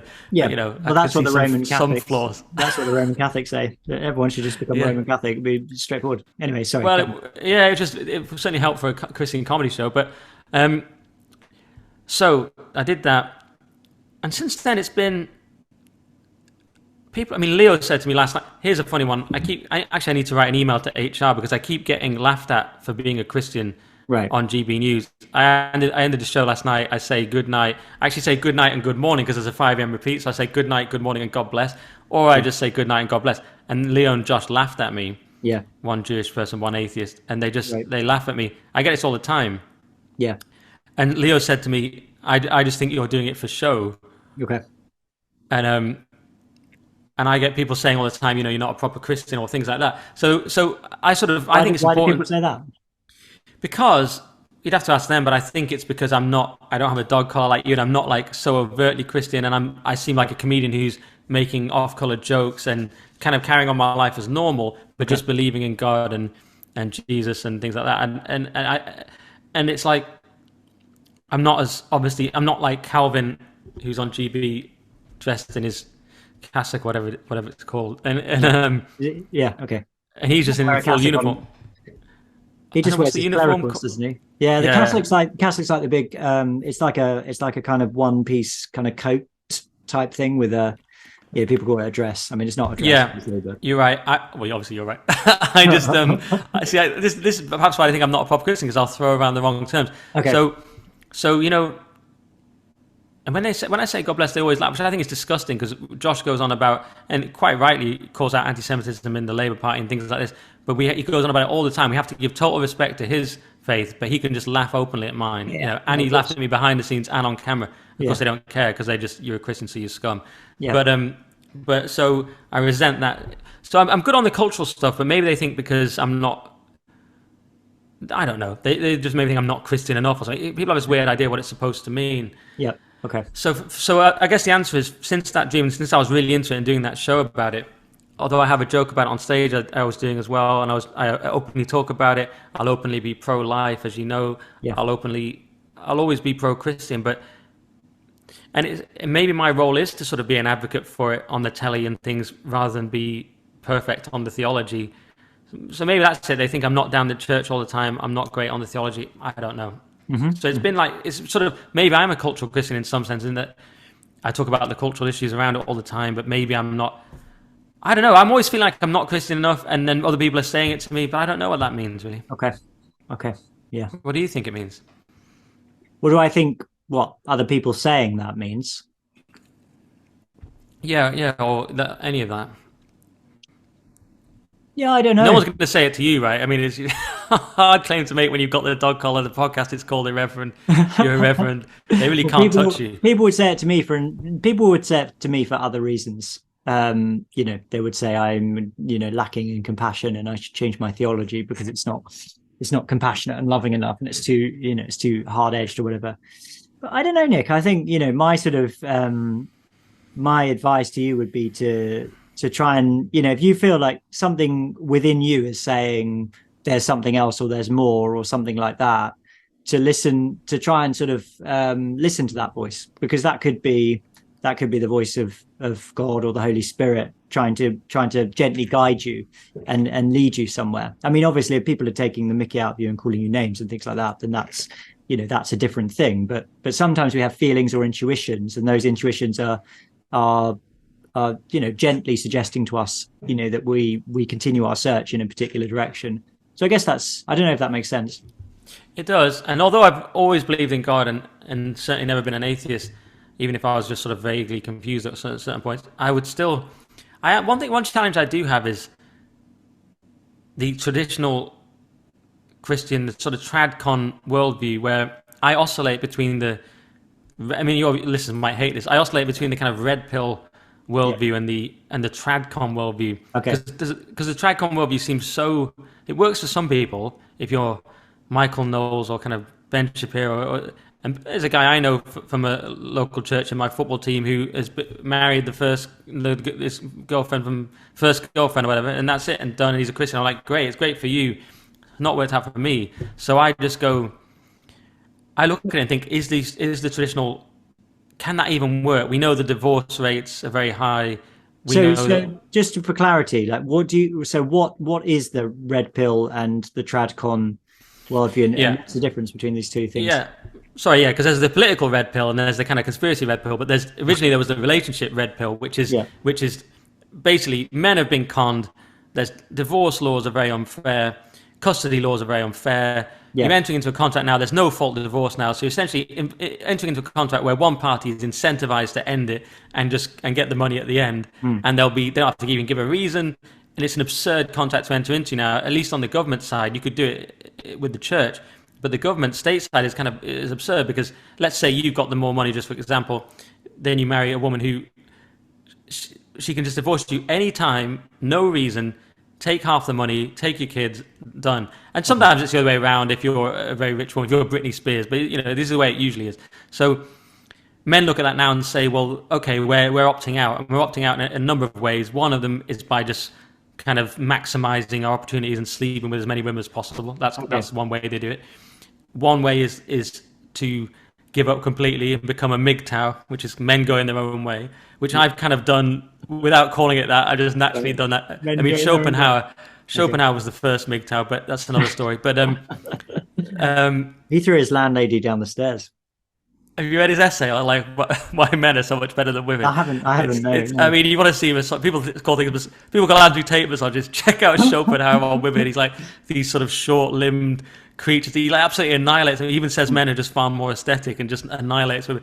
Anyway, so there's a video like Schopenhauer MGTOW. Anyway, I would never be so lame as to call myself a MGTOW, but I seem to have naturally gone that way. Okay, so that's the red pill you were referring to, right?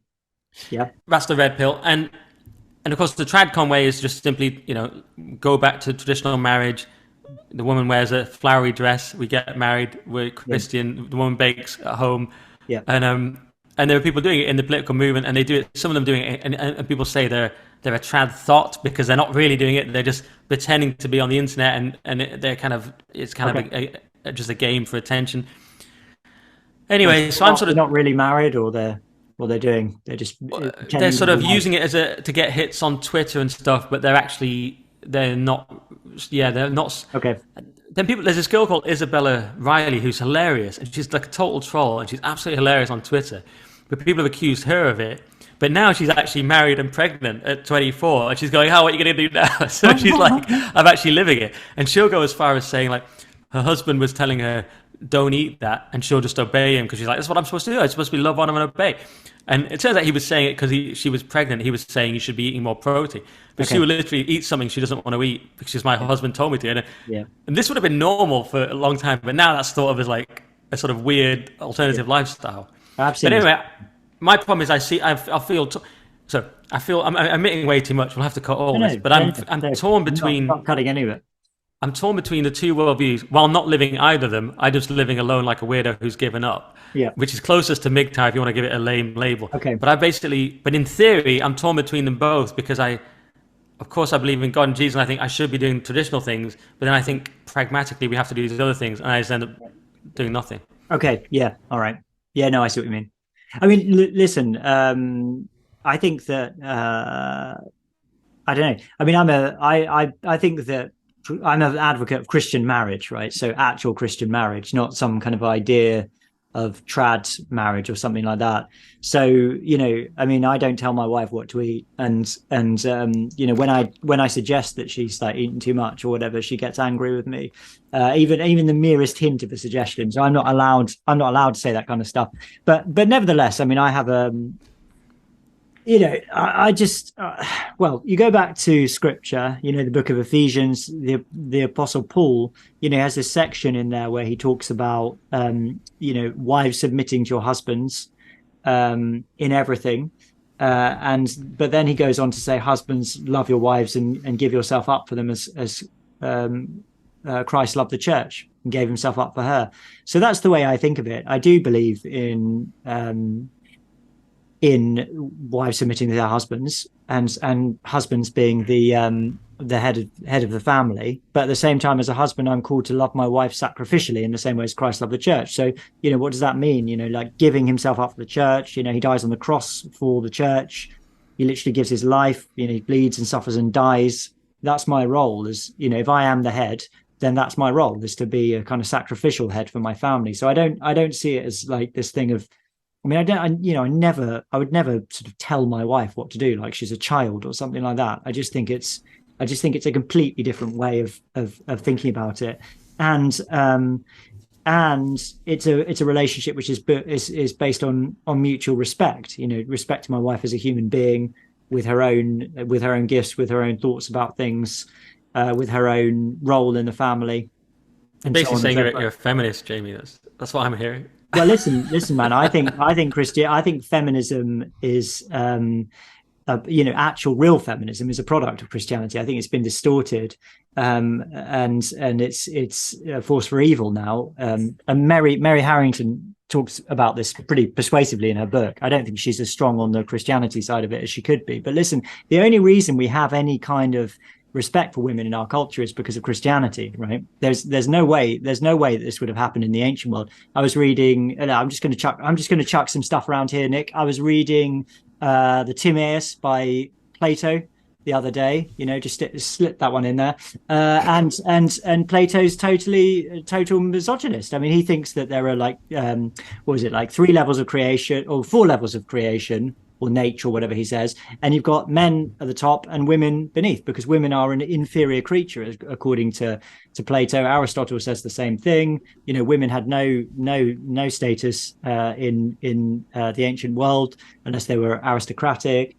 It's only Christianity that humanizes women. So when you've got, you know, people always look at these texts like Ephesians, like the one I just mentioned, wives submit to your husbands, and they say, oh, that's so misogynistic, oh, that's so patriarchal, blah blah blah. But this was written in the 1st century AD. You know, in Asia Minor. This is like, you know, talk about a patriarchal society. And Paul's saying, husbands, love your wives and give yourself up for them as Christ loved the church. In 1 Corinthians, he says that the wife owns her husband's body. You know, it's in the 1st century AD. This is absolutely revolutionary stuff. So like any kind of regard we have for women comes to us from Christianity, and people who think that it comes from somewhere else they're just delusional, and they're cutting off the branch they're sitting on. So Mary Harrington, she said in my interview with her, you know, this kind of post-Christian patriarchy is coming. And she's right about that, because when Christianity disappears, you're going to see what patriarchy looks like. You really, really are. Sorry, Nick, I'm going on a rant. This is supposed to be my interview with you. Not time for me to grandstand. No, it's great. I love it when you get worked up on these things. You're absolutely right. But doesn't the soul and the individual even come from Christianity anyway, let alone doesn't what, sorry? The soul and the concept of the individual come from Christianity in our modern world, no? It might. I mean, it depends what you mean by doing a Jordan Peterson. It depends what you mean by individual. Depends what you mean by individual. Yeah, well, just the idea that we're even beings, rather than just sort of a herd, that we have a soul and we're valuable because we're created by God. And so I just don't know if without Christianity, if you even have that, if you certainly have a much more hierarchical structure without Christianity. I mean, Plato believed that we had a soul. So it's not, the idea of a soul that doesn't originate with Christianity, but you'd certainly have a far more hierarchical structure in society without Christianity. And I would say that the thing about wives and children, for example, would be very much part of that. But can I just make a comment about that thing you just said about you don't know where you fit in with this? Another thing that Christianity does is it dignifies being celibate and not being married as well. The Church of England have actually released a report saying this week. Funnily enough, they've got that right, more or less. I mean, the language they use isn't quite right, but anyway, the point is that we have Jesus Christ himself, who never got married, never had a family, never had children, and so on and so forth. I have the Apostle Paul in 1 Corinthians 7, talking about how it's good to remain unmarried because you can devote yourself wholeheartedly to the service of the Lord. And when you've got a family, you've got all this other stuff going on, you have to be worried about it all the time, etc., etc. So it's not a question of just being, married and having kids and having a traditional family, or sleeping around and, getting what you can from women and, seeing it as a kind of antagonistic struggle or something like that. It's like, being single and celibate is a perfectly decent way to live. And of course, in our culture, we've made an idol of sex, really. I think that's where it comes from. So the idea, we've got all this stuff about like gay marriage and everything like that. But like when you say to people, like, why is this so important? Like having sex is just, it's a very, very small part of life. Like why are you so obsessed with it? Why can't you just not have sex?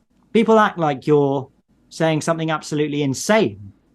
But why is it insane, So what you're saying is I'm like Jesus, which is good. Yeah. But then also, you're right, the church should rebrand incels, because there's lots of them. Now, I claim not to be one because I've basically chosen it, and I had lots of chances, especially doing comedy, and I've kind of just eschewed it. And that's why I'm a MGTOW. It's a crucial difference because it's voluntary. Yeah. But, so just for people who don't know, an incel is involuntary celibate, right? Yeah. I would say, celibate, but I always say I didn't know in school I was pioneering a movement, but but these days, but I've since claimed that it's because I had lots of opportunities and have rejected them. Not lots, let's say some. Loads. I don't know. Just say loads. Loads. Yeah. These days, I don't know. Maybe it's ambiguous. Maybe haters would say I am an insult. I don't know. But I'm sort of. I like to think it's MGTOW, which is men going their own way, which they've chosen. You see, it's a crucial difference. Yeah. But either way, you're right. There's an obsession with it, and that's why incels are the worst insult in the culture, and it's massively overused, and people don't really understand what it even is. It's basically young men who are struggling, and a lot of them are actually left wing and so on. But people think it's like basically some sort of alt-right thing, or it means a school shooter. It just means young men who can't get anywhere with women, and there's an awful lot of them. Yeah. But I like they become sort of resentful towards women. Yeah. Although some of them haven't, and that's one part of the mischaracterization. A lot of them have just despair. Yeah. But yeah, you're right. We have sort of deified sex. It's weird, isn't it? And that's why that's the worst possible insult.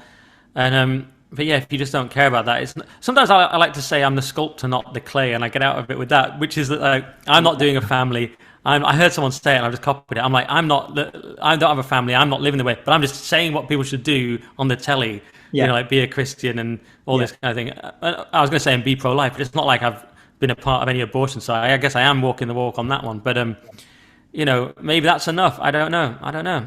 Yeah. But it's not. I don't know. But then would I be less miserable if I was living, if I had like millions of children like you or something? I don't know. Well, yeah. I mean, I hope you're not too miserable. Well, that was a long pause. So I happened to be drinking. It wasn't because I was like so gutted by the question.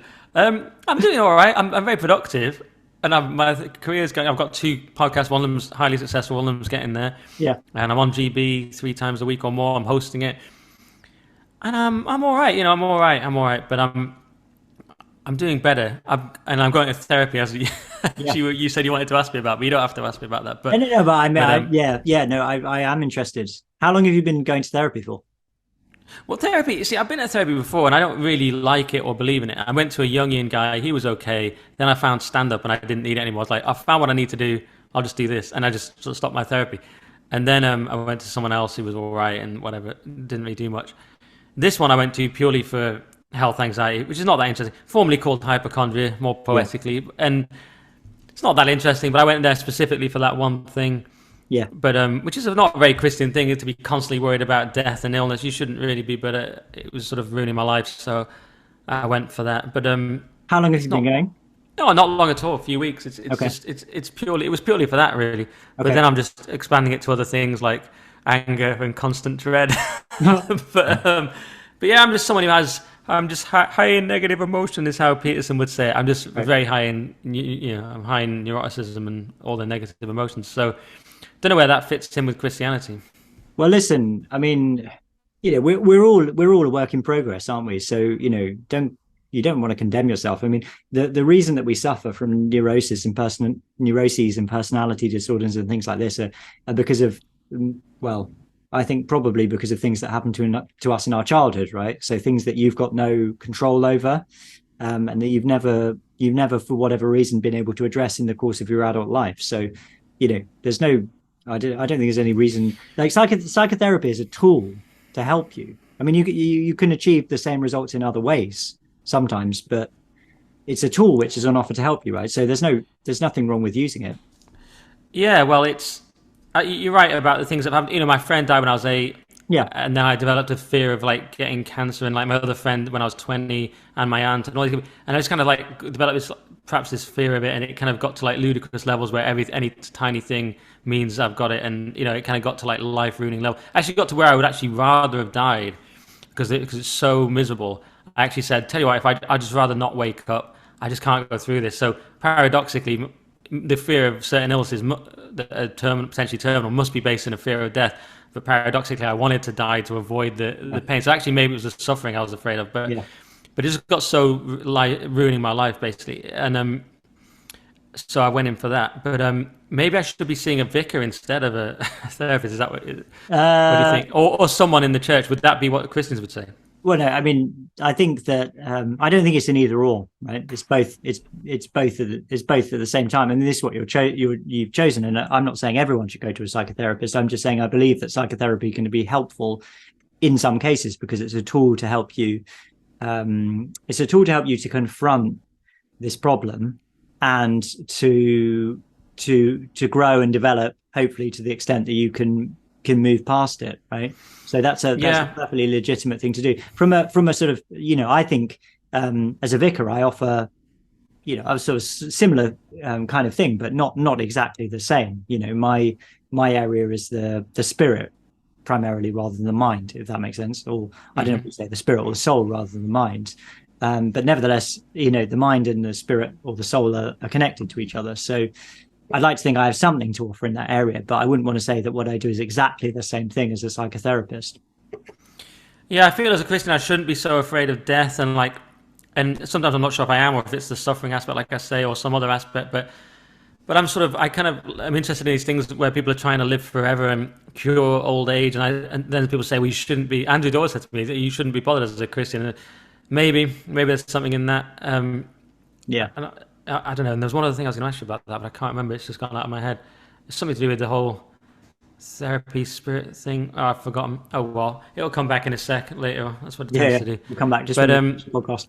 Just when we're finishing. Yeah, I mean, I've tried to turn it into a therapy session at the very end, but but yeah, I don't know. Oh yeah, that's what I was going to say. Told you. It'll come back. You alluded in our podcast to being young and sort of depressed and kind of, into having a sort of literary persona, which I was the exact same. I thought I was Dostoevsky, but the only difference is you maybe grew out of it more than me. I've never totally lost that, so I'm much better than I was. In my 20s, I was just a complete mess, but I'm still maybe not. I feel like I've not grown up out of it as much as you, perhaps. Okay. So what's your question? Based on what you said, but yeah. So what was your question? It was more of a comment. I think I suppose the question is how did you get out of it, and how should I get out of it?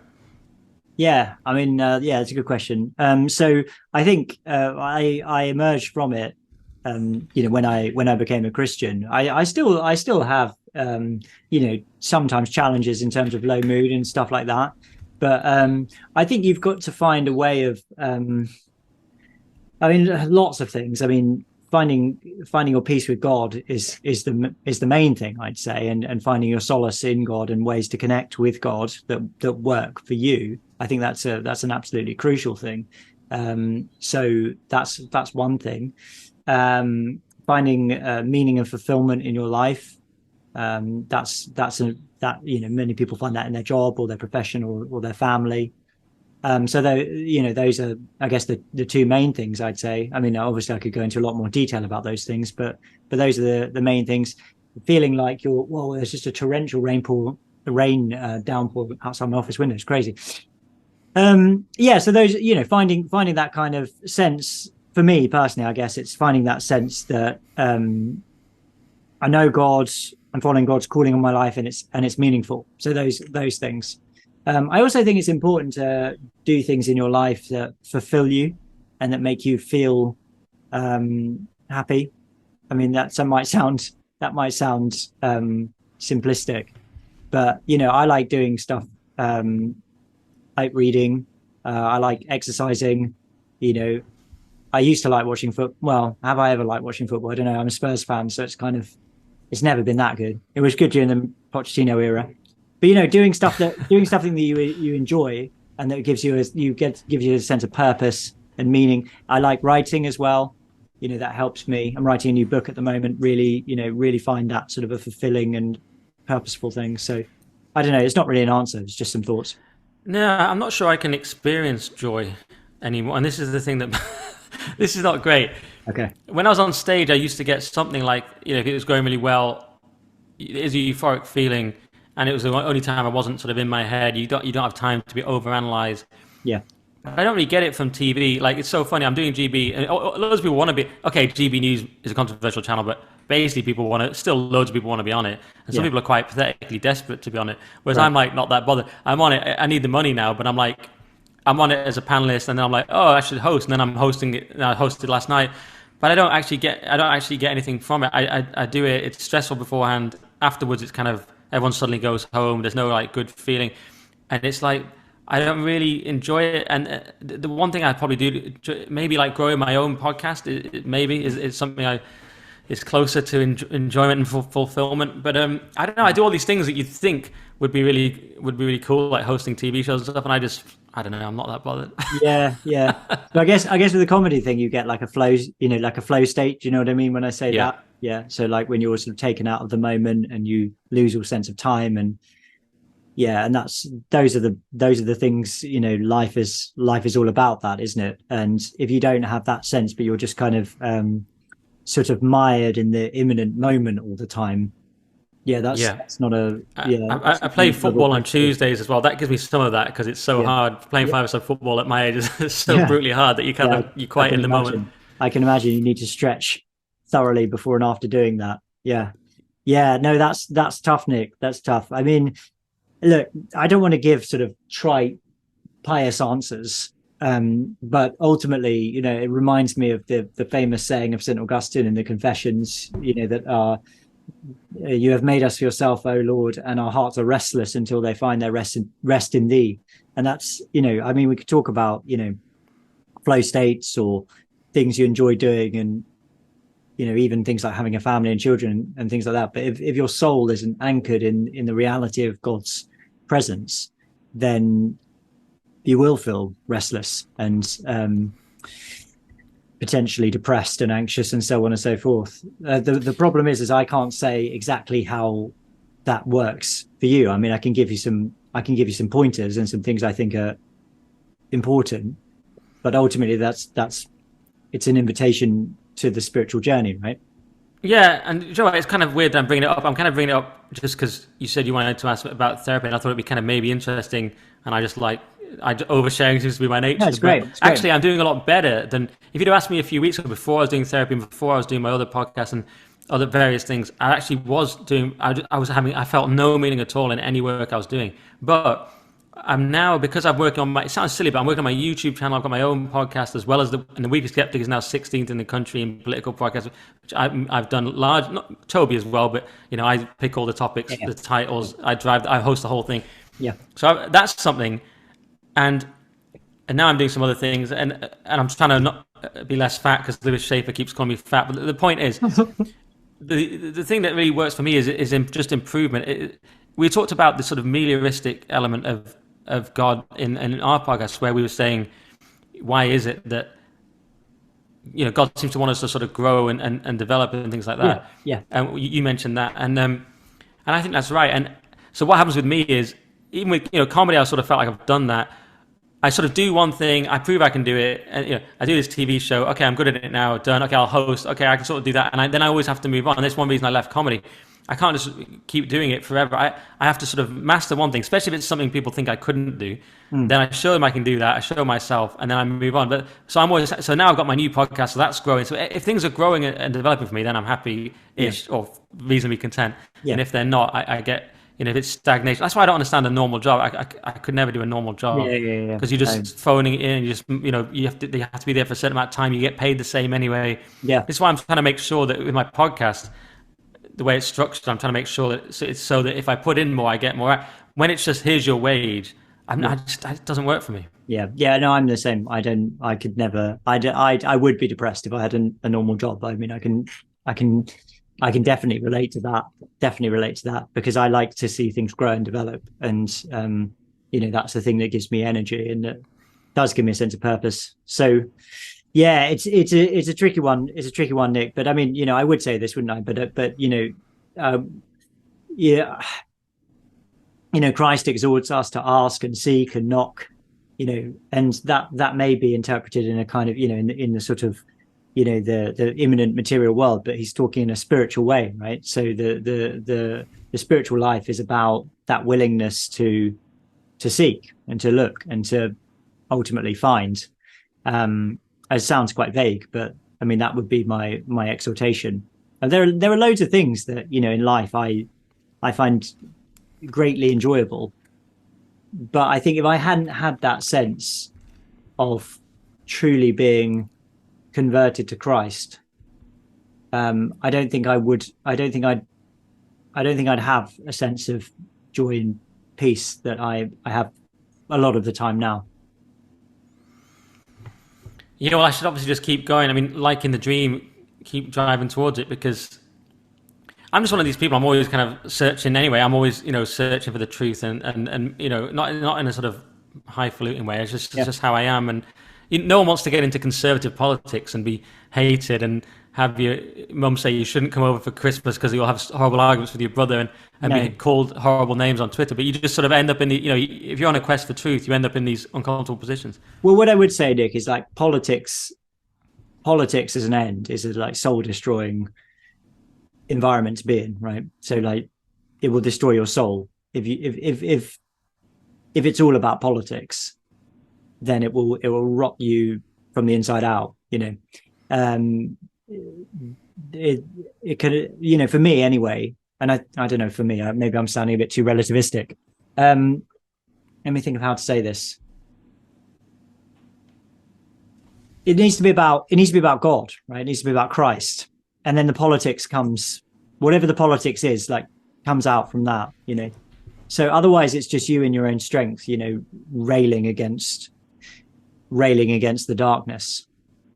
But the darkness is very powerful, and as an individual you can't do it yourself. I think that's actually what's going on with Jordan Peterson. The reason he sort of seems like he's so tired all the time, and he talks about being I can't do the impression, but brilliant and terrible. That's what he's always saying, things like that, isn't he? but it's because he's trying to do it in his own strength. He's trying to bear the weight of the world by himself, and it's killing him. That's my reading anyway. Very interesting. Very interesting. Yeah, maybe, like I said before, he needs the spiritual side. He may privately believe, but you think he's taking too much, because he has hundreds of thousands of people come to him and either thank him or attack him. Yeah. Isn't it just the weight of that? But you say if he embraced God, he would feel less of the burden. Yeah, I mean, yeah. Well, I mean, look, I don't want to be simplistic about it. I think it would definitely help. Let me put it like that. But how do you know he hasn't? I don't.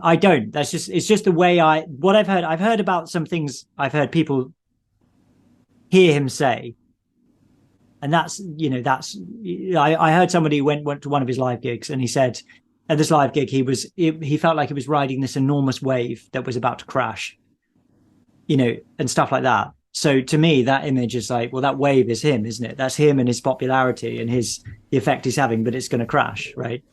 But that's because it's all orientated around him. And I don't mean like I think he's an egotist or anything like that. As I've said, I think that he's doing loads of good, and he's actually leading people to the church and Christianity. So I'm really pleased. But I want him to know that spiritual peace, which I've known in my life, and I still know today. That's all I'm saying. I don't see that in him, and I'm not saying think it's because he's dishonest or because he's unwilling or anything like that. It's just what I see. Yeah, well, he sort of admits to being a depressive person, high in negative emotion, to use his own term. I didn't do the impression for once, and he take your damn pills, and he struggled with all those things. So yeah, and I would never take those pills, by the way. I'm totally against them. But okay. But yeah, he's obviously struggled with that, but he's doing loads of good for others. That's something people say to me. They say, Nick, you're doing loads of...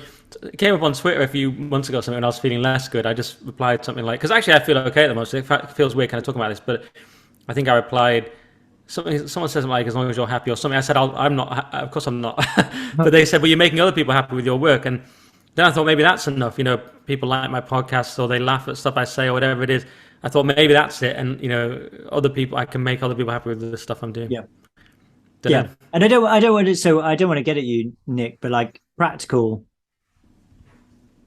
question, is about church, right? So being involved in a church is a great joy.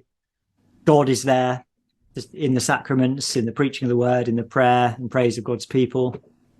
I mean, is that, as far as I know, that's not something that's part of your life at the moment, right?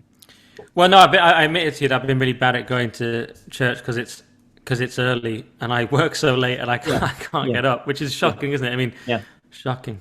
Yeah. It's just what it is. So I'm not, and then I don't know which one to go to because there's various ones people keep recommending, and I'm just not very social. I use up all my energy on work, and so I just don't always manage to go to church. Okay. And you're saying that's why I don't know what you're saying. I'm not saying why. And obviously the listener will think that. No, it's on the Blooming Irreverent podcast. Obviously, this is why Leo says I'm not a proper Christian. We've got loads of different kinds of people who listen to this podcast. But, I've always been an advocate of the church, not least because I believe that it's founded by Christ, but because of my own personal experience of meaning and joy that's come through the church. I've had that ever since I became a Christian, that sense of being part of a group of, a family of people who worship God, who believe in Christ, who are growing together as disciples of Christ. And obviously my understanding of that has changed as I've got older, but that I've never lost that sense of vibrancy and joy in life that I've got through being part of God's people, even with all the terrible things that are going on in the Church of England. My favorite time of the week often is Sunday mornings still, just being with the family of God, and worshiping together. And, I think that a really important part of the Christian journey, and that can help, because you can feel a sense of purpose and meaning in that, being part of it, not just attending, but being involved in it as well, serving and giving yourself to the church, So, I mean, this is something I'm always saying to people when people are like, oh, you should leave the church, the church is rubbish, blah, blah, blah.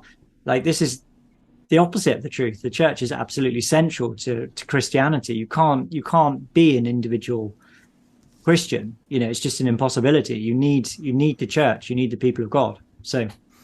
Yeah, and I'm stupid. There's things I really want to do and I don't do them for ages, like get back to playing football or going to the gym, or which I now do both, but they took me like years to get back to.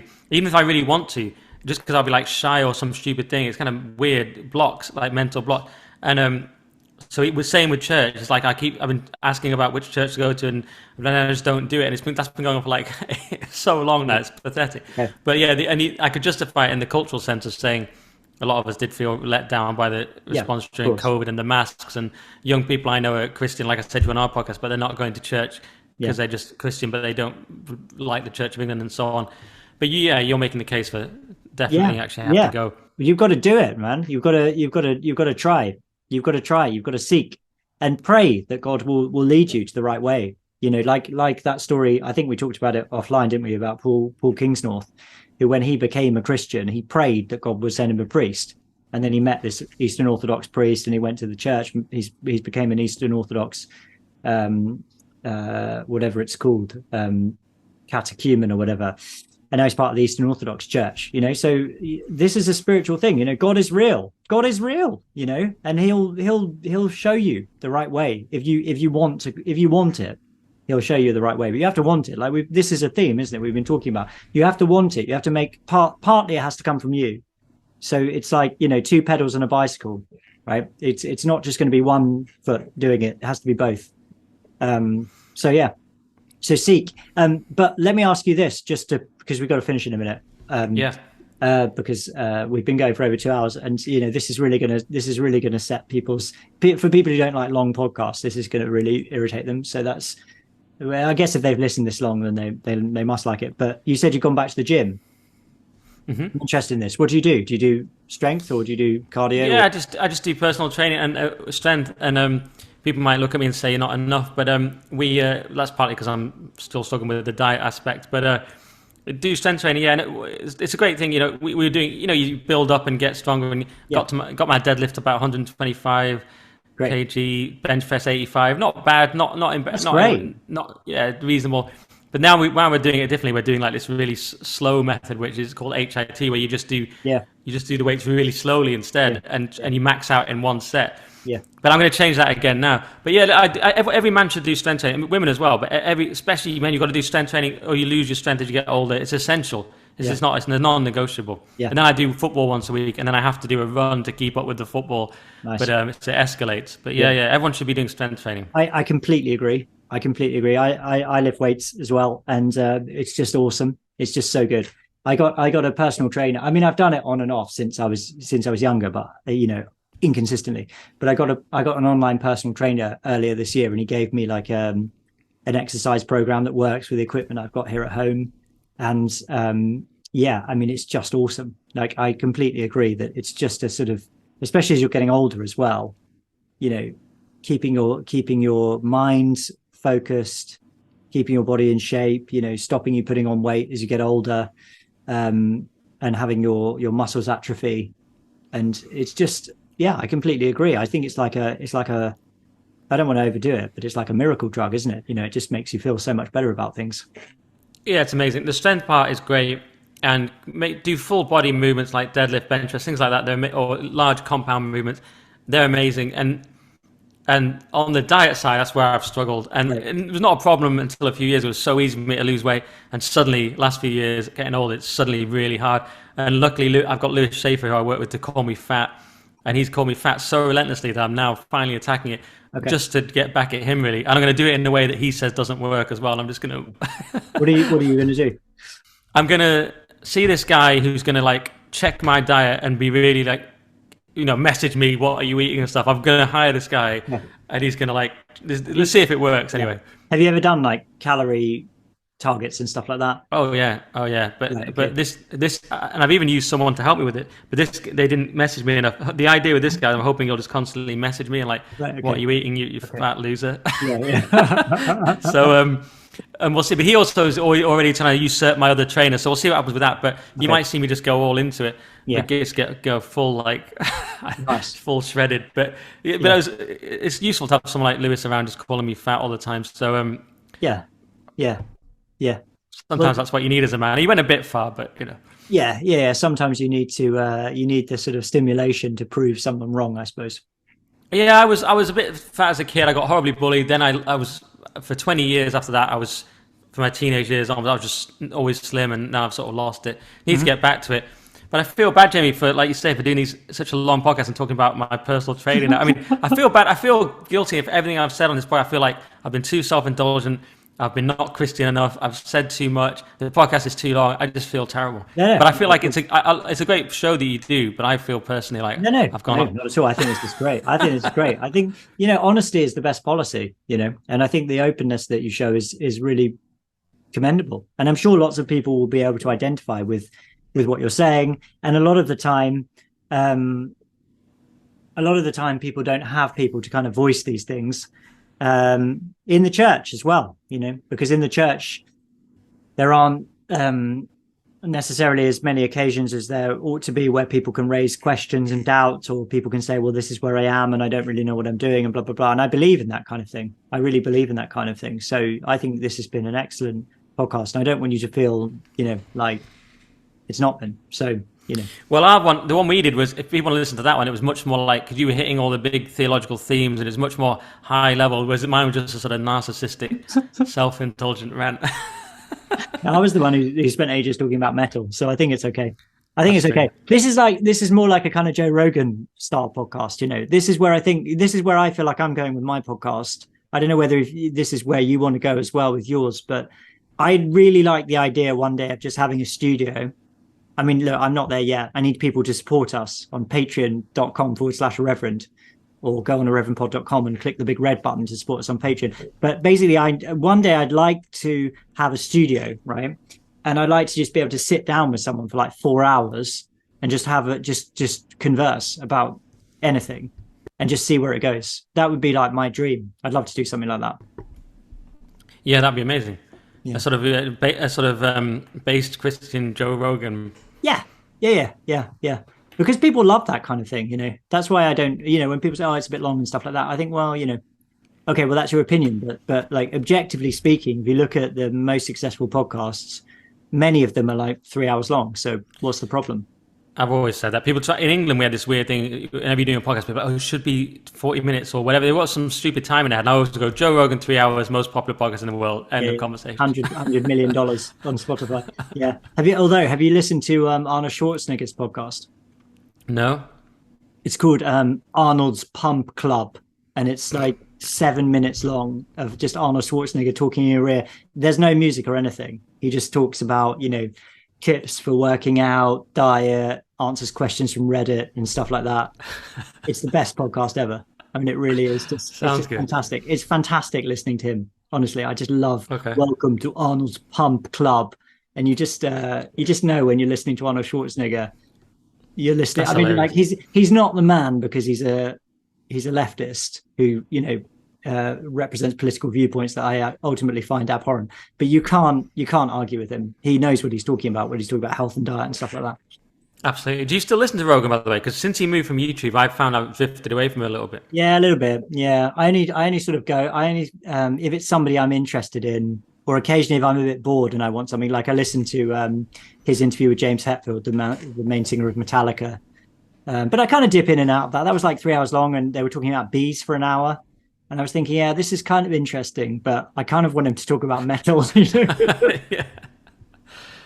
It's like bees. That's hilarious. They're talking about beekeeping, and there's a lot of detail about beekeeping. But it was funny because Rogan goes, Hetfield mentions bees.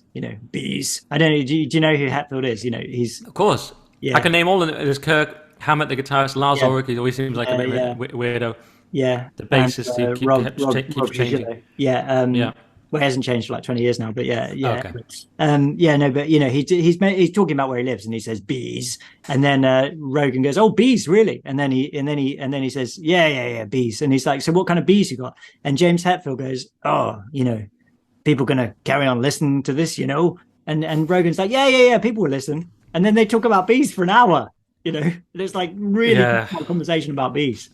Sometimes it gets a bit rich guy habits, doesn't it? When you're like, when I'm hunting my elk meat, and, you know what I mean? And it's just like, And then Bill Burr's like talking about his helicopter, and you're like, okay, guys, you've maybe lost some of the listeners. You know what I mean? Yeah. No, so I don't know. I really like listening to Rick Beato. Have you ever listened to him on YouTube? He's a producer. The guy who does, yes, I do know who that is. He goes to tracks and he analyzes the chord changes and stuff. I do know him. I love listening to him talk about music because I love music, but as an adult, I feel like I've kind of lost touch with it quite a lot. So I sort of feel like with someone like him, he puts me back in touch with music. And I mean, some of it, when he does like the top 10 countdowns, you just see like the nihilism our culture has fallen into. I can't even believe that like people are listening to this stuff. It's like, I don't know. It's not even, I mean, this is like a complete old fogey thing to say, isn't it? But it's like, it's not even music anymore. It's like a drum track and a weird kind of repetitive. Yeah. Once they brought out auto-tune, then it was just a sort of short step to just AI just doing the music. Yeah, exactly. Listen, my video just stopped. So I don't know whether that means my computer is running out of memory or whatever, but we should probably wrap this up anyway because because it's been a while. But listen, Nick, this has been a great conversation, man. I really enjoyed it. And thanks for giving me your time. So no worries, just edit it down to the best 20 minutes, 30 minutes. It's all going straight on. All the full 2.5 hours. So thanks, Nick. Thank you for your time. And thank you. You've made it to the end. Thank you for listening. And do support us. Go on to reverendpod.com and support us because I am soon to move house and start a new job, which is only a part-time job. And I'm going to spend the rest of my time making podcasts, writing my book and doing public engagement stuff. So really appreciate your support. If you can support us on Patreon, you can do it for as little as £1.50 per month. And you receive our free bonus audio podcast Uncollared, which is Vickers chewing the fat about all sorts of stuff. So please do that. That'd be really appreciated. But thank you for listening. And thank you, Nick. Thanks for having me. And people should listen to the Current Thing and the Weekly Skeptic. By the way, Current Thing podcast, all platforms. It's also on YouTube now. I put most of the episodes up unless we talk about the vaccine. Nick Dixon comedy. So go to the Current Thing. Go to the Weekly Skeptic if you're not already a listener. My Twitter is Nick Dixon Comic. Substack, nickdixon.substack.com. There's almost too many things, but go to some of those. Thanks. So many things, yeah. Go to it and subscribe to your Substack. Is your Substack, do you pay for it? There's both options, and my writing is actually one of my best things, but I just don't have time to do enough of it. But I keep meaning to do more. I'm actually probably better at that than anything else. So nickdixon.substack.com. Great. Okay, Nick. Thank you so much. Thanks.